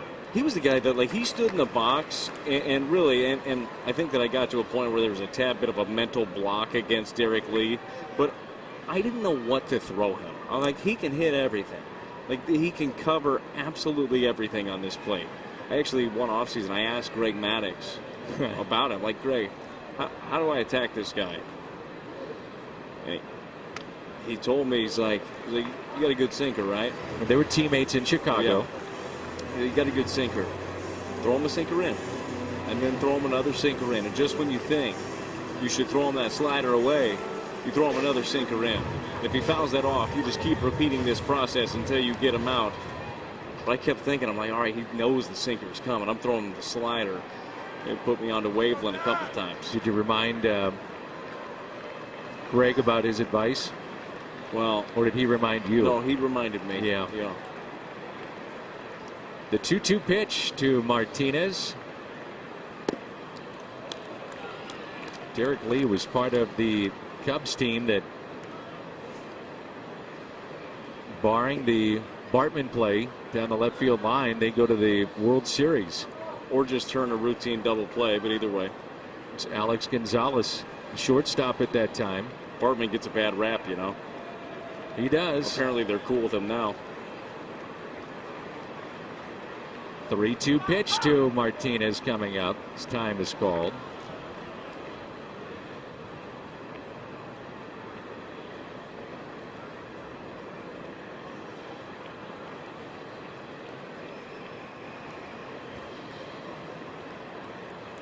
The 3-2 pitch. And he walked him. So a 2-out walk. what could be the final chance for Yadier Molina to extend his hitting streak. A reminder, great way to get your tickets even after the first pitch. StubHub, partner at the Cardinals in MLB. So the 2-out walk. Cardinals have received 3 of those tonight. And here's Yadier Molina.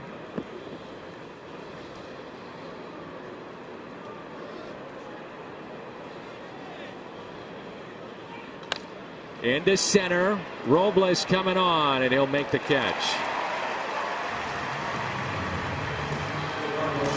Adam Suzuki Kieboom for Washington in the 8th. Lead here in the home half of the 8th.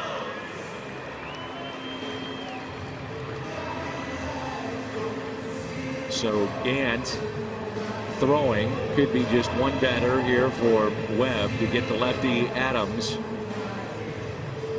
We'll see how it plays out as Webb came in to face Soto with runners at first and second, and it was one pitch, ground ball, and a double play. 3-2 our score, and the first pitch to Adams taken for a strike. It's an all right-handed bench, by the way, with Gomes, Kendrick into the ball game, Adrian Sanchez, and then Michael A. Taylor for the Nats. And a grounder foul, 0-2. You know, Gant has been so efficient as well and so good. Just thinking ahead here and how it plays out, but you know, Webb gets Adams here. Let's just play it out potentially. Okay. You know, then you've got 5 outs to go. Do you think about multiple innings? Yeah. Do you think about multiple innings with Gant? I do. Especially how efficient he's been. I absolutely do. And then you have Miller down there ready if in fact the lineup turns over, if you get to the point where you want him to, you feel better against Eaton, or you know, maybe it's Juan Soto that you'd like the matchup there better. Yep.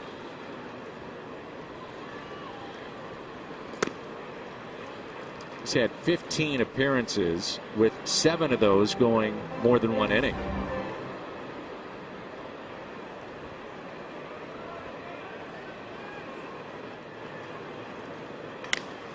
And a ground ball.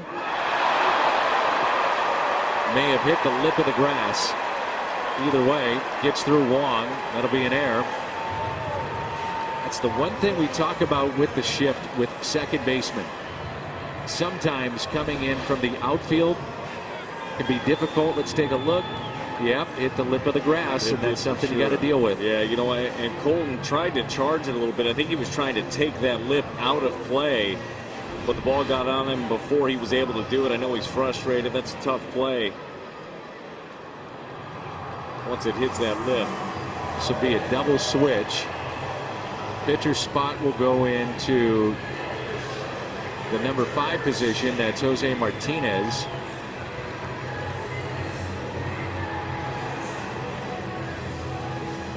Tyler O'Neill will go into the 9 position. And the Cardinals have their work cut out for them. Leadoff man aboard. 3-2. 1-run game. And John Gant is in for St. Louis. And Kurt Suzuki will be the batter. Well, John Gant has been a go-to guy. Last worked 2 games ago. Ended up getting a save. Had to come in late. Just got 1 out and picked up the save. But he has been a go-to guy in a lot of different situations for Mike Schilt. You saw the numbers there. He's been doing the job. Suzuki single to right, hit by a pitch, fly to left. Matt Adams, your runner at first base after the bad hop and the error on Colton Wong. I'd kind of like to see Gant do what Webb did with his first pitch. Got a ground ball and a double play. And the first pitch is strike.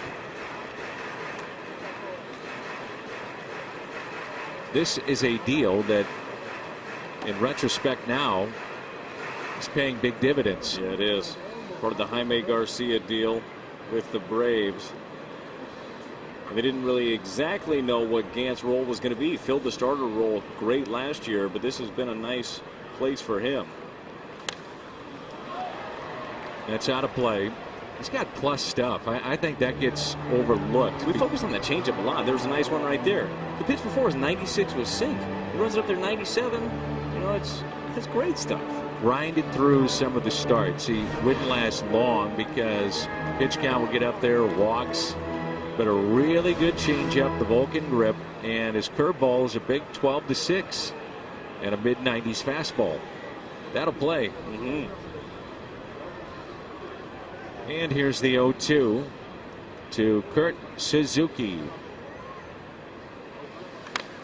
And a fly ball to Tyler O'Neill. Part of the double switch, makes the catch, and there's one away.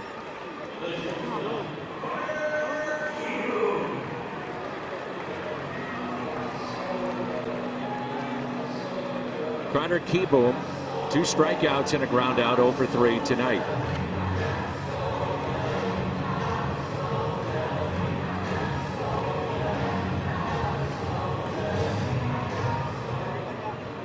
There's a point in this game, in the 6th and the 7th, and one in the 8th, that the Nationals struck out 7 of 9 Cardinals. They have struck out 14 tonight, but yet the Cardinals with this 1-run lead. Doesn't always have to make sense, right? It's a crazy game. You just have to come up on the winning end of it. Just joined us. Cardinals were trailing 2-0. Back-to-back home runs by Eaton and Robles back in the 3rd. And then in the 4th, the Cardinals, a 2-out rally again with the bases loaded. 2 outs. Colton Wong dropped down a bunt. That brought in Paul DeYoung. And then it was Harrison Bader with a single that drove in 2.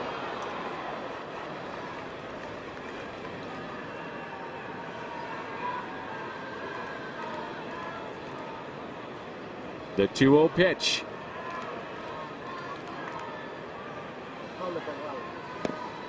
Now on the flip side, if you're Dave Martinez, you're thinking, well, if we can tie this up or take the lead, then it's Doolittle coming in the 9th, so he's going to probably have to get that lefty up. Remember, the Cardinals back on the 1st of April struck out 17 times in a game and won. There's been 21 wins this season with teams that have struck out 14 or more times. The 2-1 pitch, and it's 2-2. Tell you what, he dropped the 2-0 changeup in there, got him on that one, then throws 96 on the outer half to get right back in the count.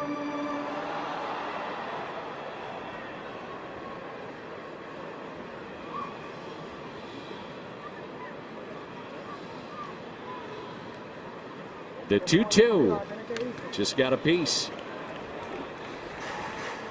Just to reference also, 14 strikeouts in a game, certainly a lot.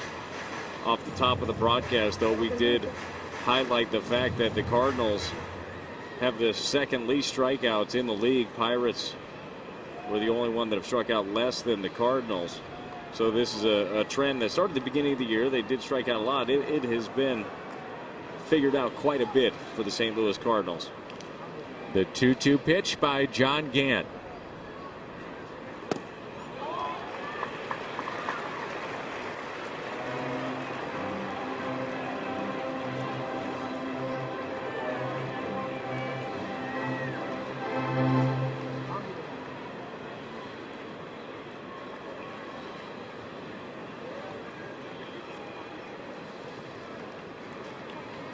Big pitch in this game right here. 3-2 the count. Matt Adams, a runner at first base, not going anywhere. And it's popped up. Wong backing up a few steps on the outfield grass, puts it away for the out. And that's out number 2, recorded by Gant. And the batter will be Brian Dozier. A good changeup right there, 3-2. He threw it 2-2. Kieboom looked at it down. Oftentimes, kind of a rule of thumb for pitchers: you throw a 2-2, you throw a 3-2. And you go right back to the well. He did so there and got the pop up. So Dozier 0 for 3 tonight with a strikeout.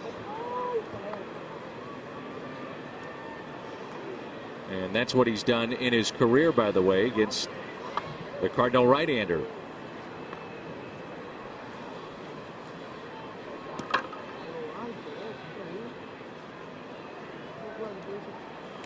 And there's strike one. A lot of run at 96 there from John Gant. Take a look. Yeah, Yachty wants this thing away. It ends up in off the plate. Look, if you miss your spot, you can do it when you have movement like that. Just the big swing and miss. That's nasty. It's like a run of the Jordan Hicks pitch we saw last night. 0-1. Now 0-2. So you get the run on the first pitch and then that one on the outside corner. It's perfect. Yeah, that seems fair enough. 96 coming in, boring in on your hands, then 79 drops off the table on the outer half, and he's got Brian Dozier up there thinking, all right, what the heck's he coming with now?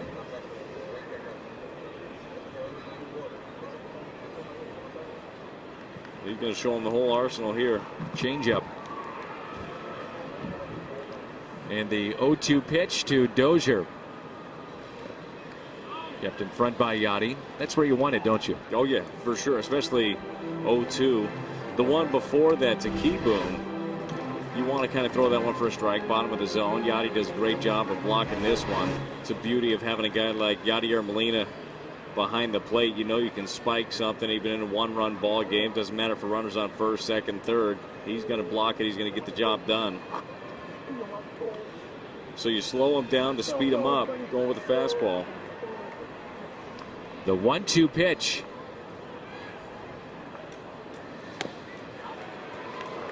Yachty trying to get it out in front, frame it. Hey, that's the exact pitch that Marcell Ozuna punched out on.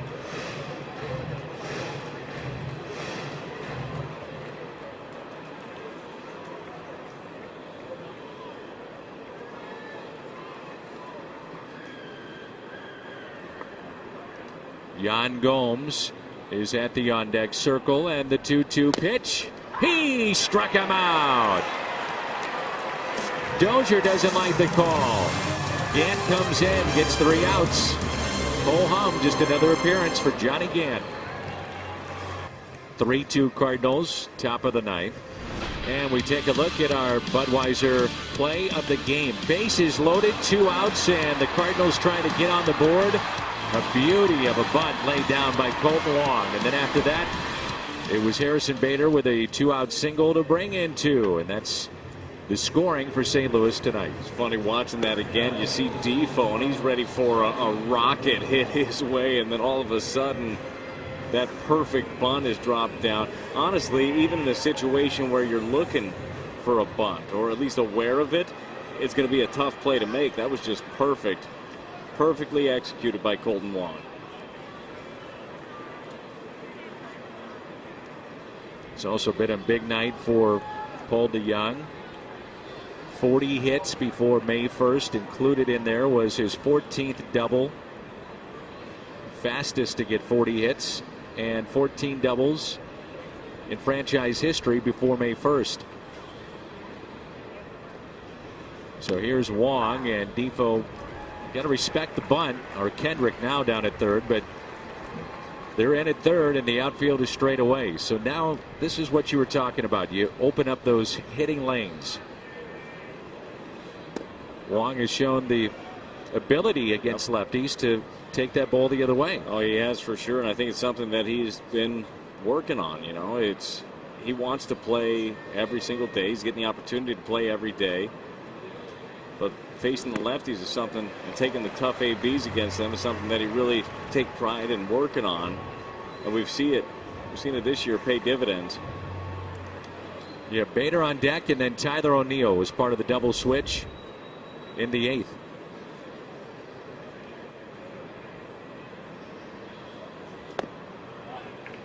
Two and two.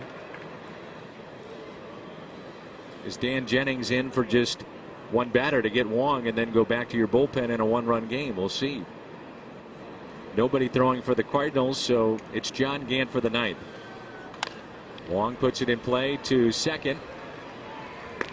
That's the first out.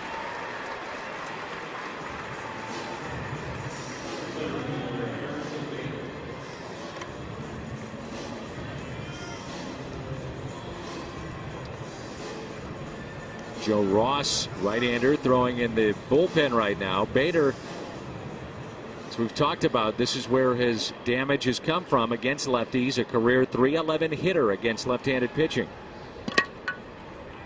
I'm a little surprised, honestly. If you got Ross up, this is the guy. I'm happy.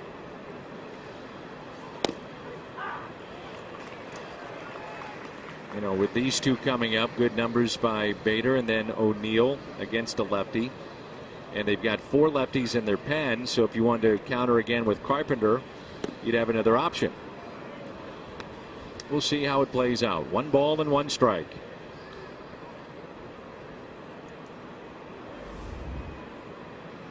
They have Matt Grace and Sean Doolittle. Doolittle, their closer. 1 ball and 2 strikes.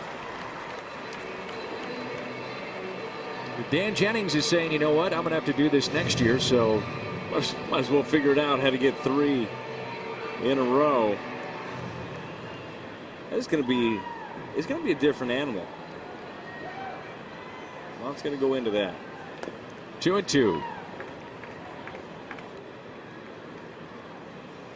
I think it'll be interesting also for, you know, guys that you would, I guess, term specialists that are out on the free agent market. It's going to be a tough job to get.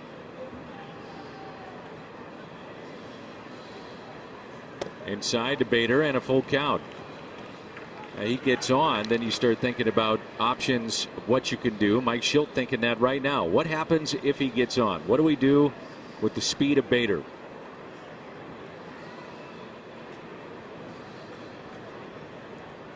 3-2 pitch. Won't have to worry about it. It's a strikeout, and that's 15 in the Cardinals lineup. A good slider right here by Jennings. Bottom of the zone.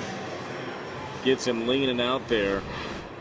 Hit a couple of really nice pitches to a guy that sees left-handed pitching very, very well. Looking ahead to the bottom of the 9th, it'll be Jennings' spot, so pinch hitter, then Kendrick and Eaton. That's off the glove of Jennings, and O'Neill hustling down the line for the base hit. Absolute rocket hit back to Jennings. Wow.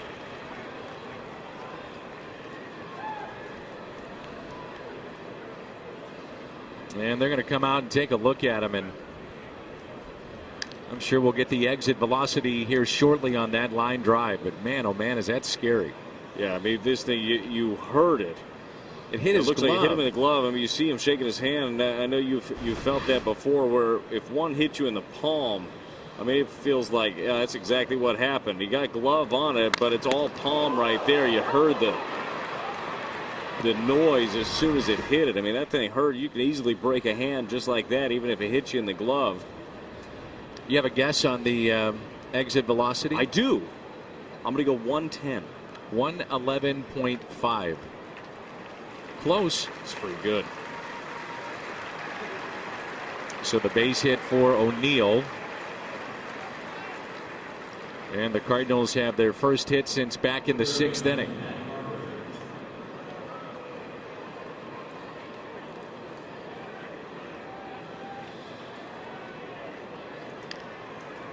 Well, for Matt Carpenter, it's been a tough series and a tough night. 0 for 4 strikeouts. And now he's got the lefty here to deal with. It could get a lot better, though. He has never struck out 5 times in a game. 6th time in his career that he's had a 4 strikeout night. John Gant threw 15 pitches for the bottom of the 8th. The most he has thrown is 33 in a game. Back on April 23rd. Nobody throwing at the moment for the Cardinals. And the 1-0 pitch. And as we say that, Andrew Miller just grabbed a baseball and starts to throw in the Cardinal pen.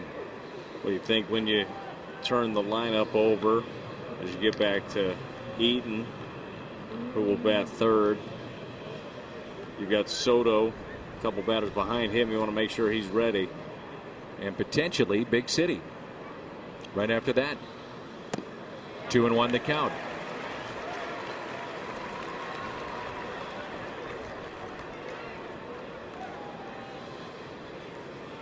The Cardinals can hold on. They go to 9 games above the 500 mark and start 19-10.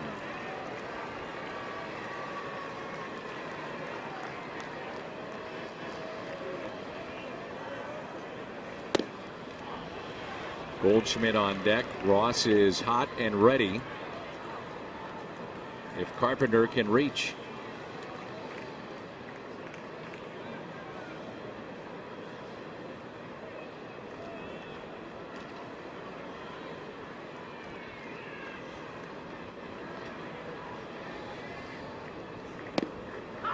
Full count. O'Neill be off with this pitch on 3-2. Good speed at first base. Get one of those patented doubles off the bat of Carpenter, and you may have a 2-run cushion going into the bottom half of this inning.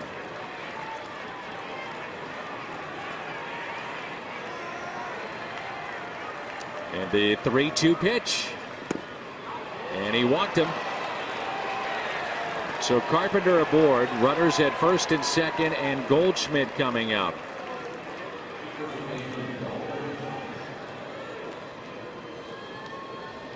And Dave Martinez will make another change, and it looks like maybe another double switch.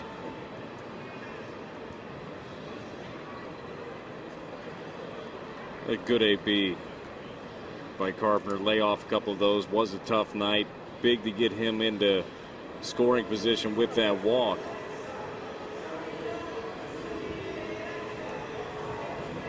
So Joe Ross coming into the ball game, and it's a 3-2 Cardinals lead with Goldschmidt coming up.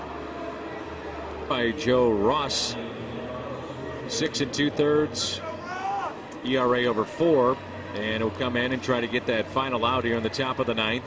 Part of the double switch, Yan Gomes. So Gomes goes into the 8th spot in their lineup. He'll lead it off in the bottom half of this inning. Ross goes into the 5th spot in the Nats lineup. Runners at first and second. Here's Goldschmidt looking for his first hit tonight. Couple of strikeouts. He's lined out to left and flied out to deep right. 2 outs, 2 on. And the first pitch is strike. Left in the bullpen, Justin Miller, Matt Grace, Sean Doolittle. So 3 pitchers, 2 lefties for the Nats.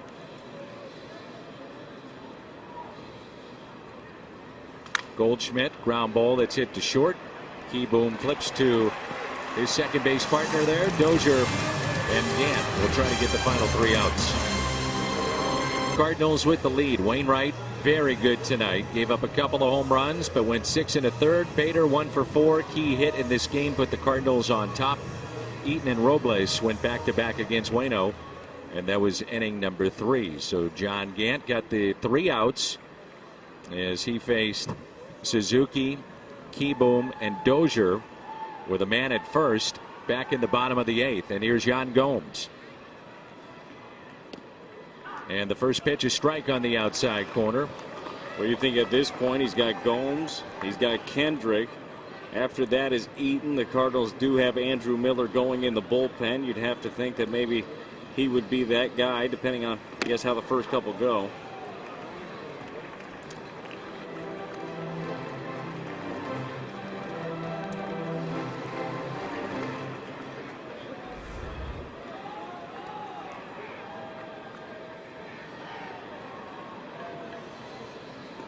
And there's strike 2. With last night's win, the Cardinals won their 18th game prior to April 30th.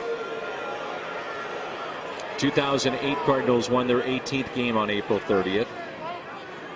So a win tonight would give the Cardinals 18 wins in the month of April. Had 1 win in March and trying to pick up 18 in the month of April. You know, I got a feeling if they keep doing that, this team's going to find themselves in October. You bet. Yeah. Here's a 2-2 pitch to Yan Gomes.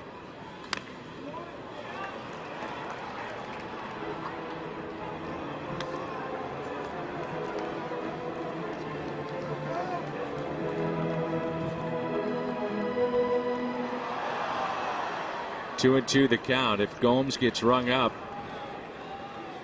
he's got to try to stay in the game. Swing and a miss. He strikes out. And I say that because Suzuki's out of the game, so you got to know that. And John Gant picks up the strikeout, and that's his second tonight. Well, just goes with the fastball here up in the zone. Had the call earlier on one. Get Gomes swinging on this one. So 1 out, nobody on. Howie Kendrick. And the first pitch is strike. That curveball has been really good. I'm impressed with how well he's been able to keep that third pitch out of the pen. We know the fastball is good. The changeup is great. That curveball has been very effective for John Gant. And a little tapper. Foul. So much of the attention goes to guys like Molina. Ozuna, huge month. And you think about big names, Paul Goldschmidt, 9 home runs. Unheralded along the way, though. How about John Gant? It's been huge out of the Cardinal pen. I think about Paul DeYoung, kind of flying under the radar right now with this great start. Oh, he is for sure. Which is kind of amazing, actually, with the year that he's having to this point. A lot of guys doing big things. Jose Martinez in that conversation. And the 0-2 pitch did not go. 1-2. Gant snaps at the baseball, thrown back by Molina. I like the idea there. You threw him a couple of changeups down, went with a fastball up at 97. Kendrick barely was able to hold off. He's going with the heater again. And the 1-2 pitch. All the way. 97 there from John Gant. Zapping it up. You can see it too. The emotions with John Gant after the final out in the 8th. I think he's digging this role. I think he likes it. And the 1-2. Popped up. Goldschmidt chasing after it. Won't get it. It's a fair ball. Kendrick will stop at first base. The tying run at first. The winning run comes to the plate on a little flare hit out to shallow right.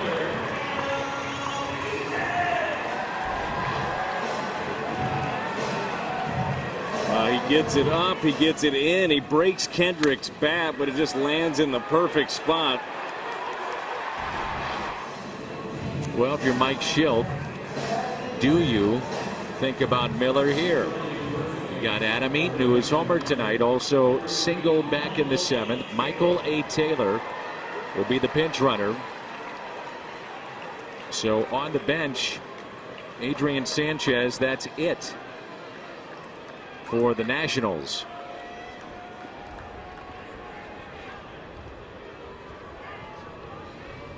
Good conversation going on at home plate.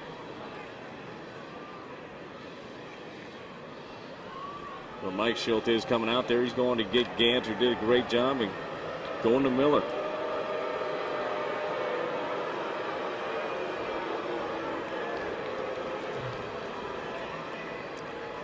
So Miller coming on. 1 out. Runner at first in a 1-run game.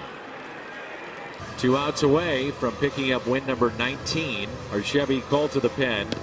Andrew Miller. And the first man that he'll face, Adam Eaton.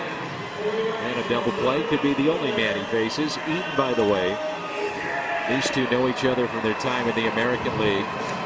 3 for 7 against this lefty. 3 strikeouts. .290 career hitter against right-handed pitching. .279 against the lefties. So a good matchup here. Eaton and Miller with the tying run at first base and the potential winning run at the plate. Well, these are the type of matchups you expect to see Andrew Miller in. We've seen a few of them already. He's throwing the ball a lot better here recently. Better feel. And that's the pitch right there. That's that slider. When Miller is on, he is able to throw that thing anywhere he wants it. Wants this one just off the plate. You see where Yachty's set up. Doesn't have to move.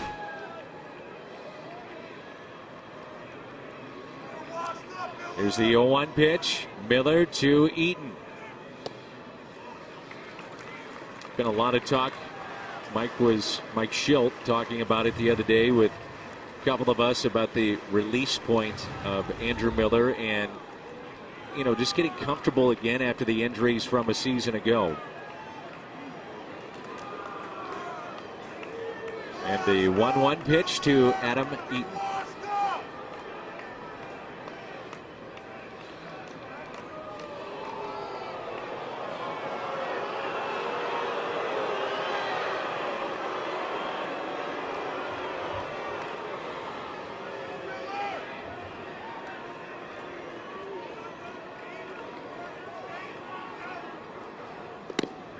In there for strike 2. Well,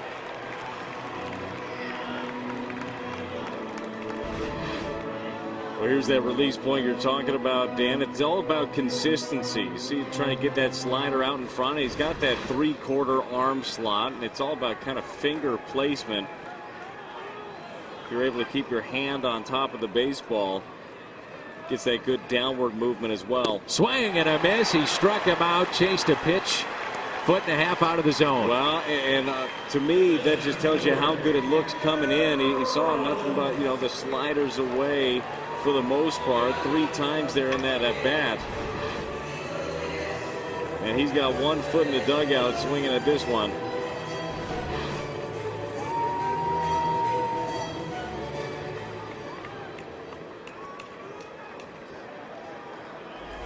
There's Robles on base twice with a home run and a hit by pitch.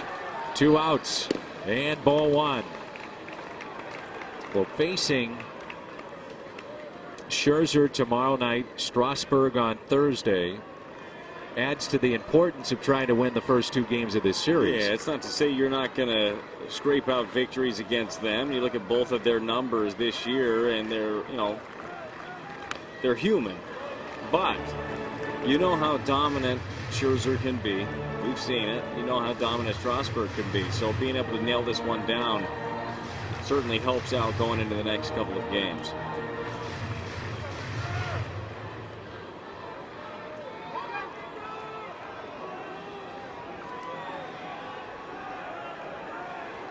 The splits for Victor Robles. And the 1-1 pitch by Miller. Instead, he'll check on Michael A. Taylor. Miller, as a lefty, just picks up that front foot and it goes straight to the plate. And even though he's big, and a lot of times you can run on the taller pitchers, it's very efficient to the plate. And the 1-1. It was 1-3-8 on that pitch to the plate. Yeah, really quick. We've seen Miller so far very erratic with the fastball. Talking about that arm slot. It looks like the fastball is just dropping. Arm drops a little bit, kind of slinging that one across. He's done a better job of staying on the slider. Tries to make an adjustment. Went too far.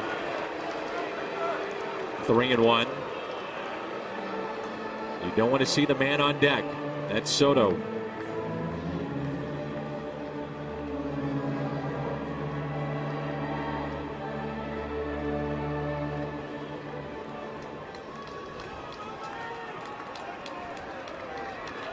A lot of room on the right side of the infield.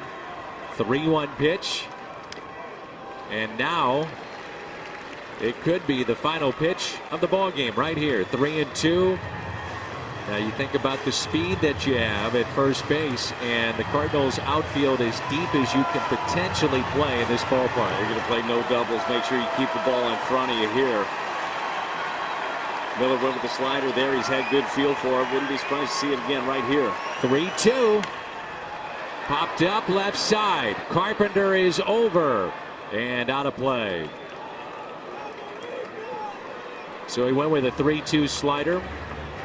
Going back to your point a couple of innings ago, do you do it again? I think you do. I mean, at this point, especially right now, this inning for Andrew Miller, he doesn't have a great feel for his fastball. So throw the slider. That's what you got to feel for. It's his best pitch. Trying to end it right here. Again, the 3-2. Pulled foul.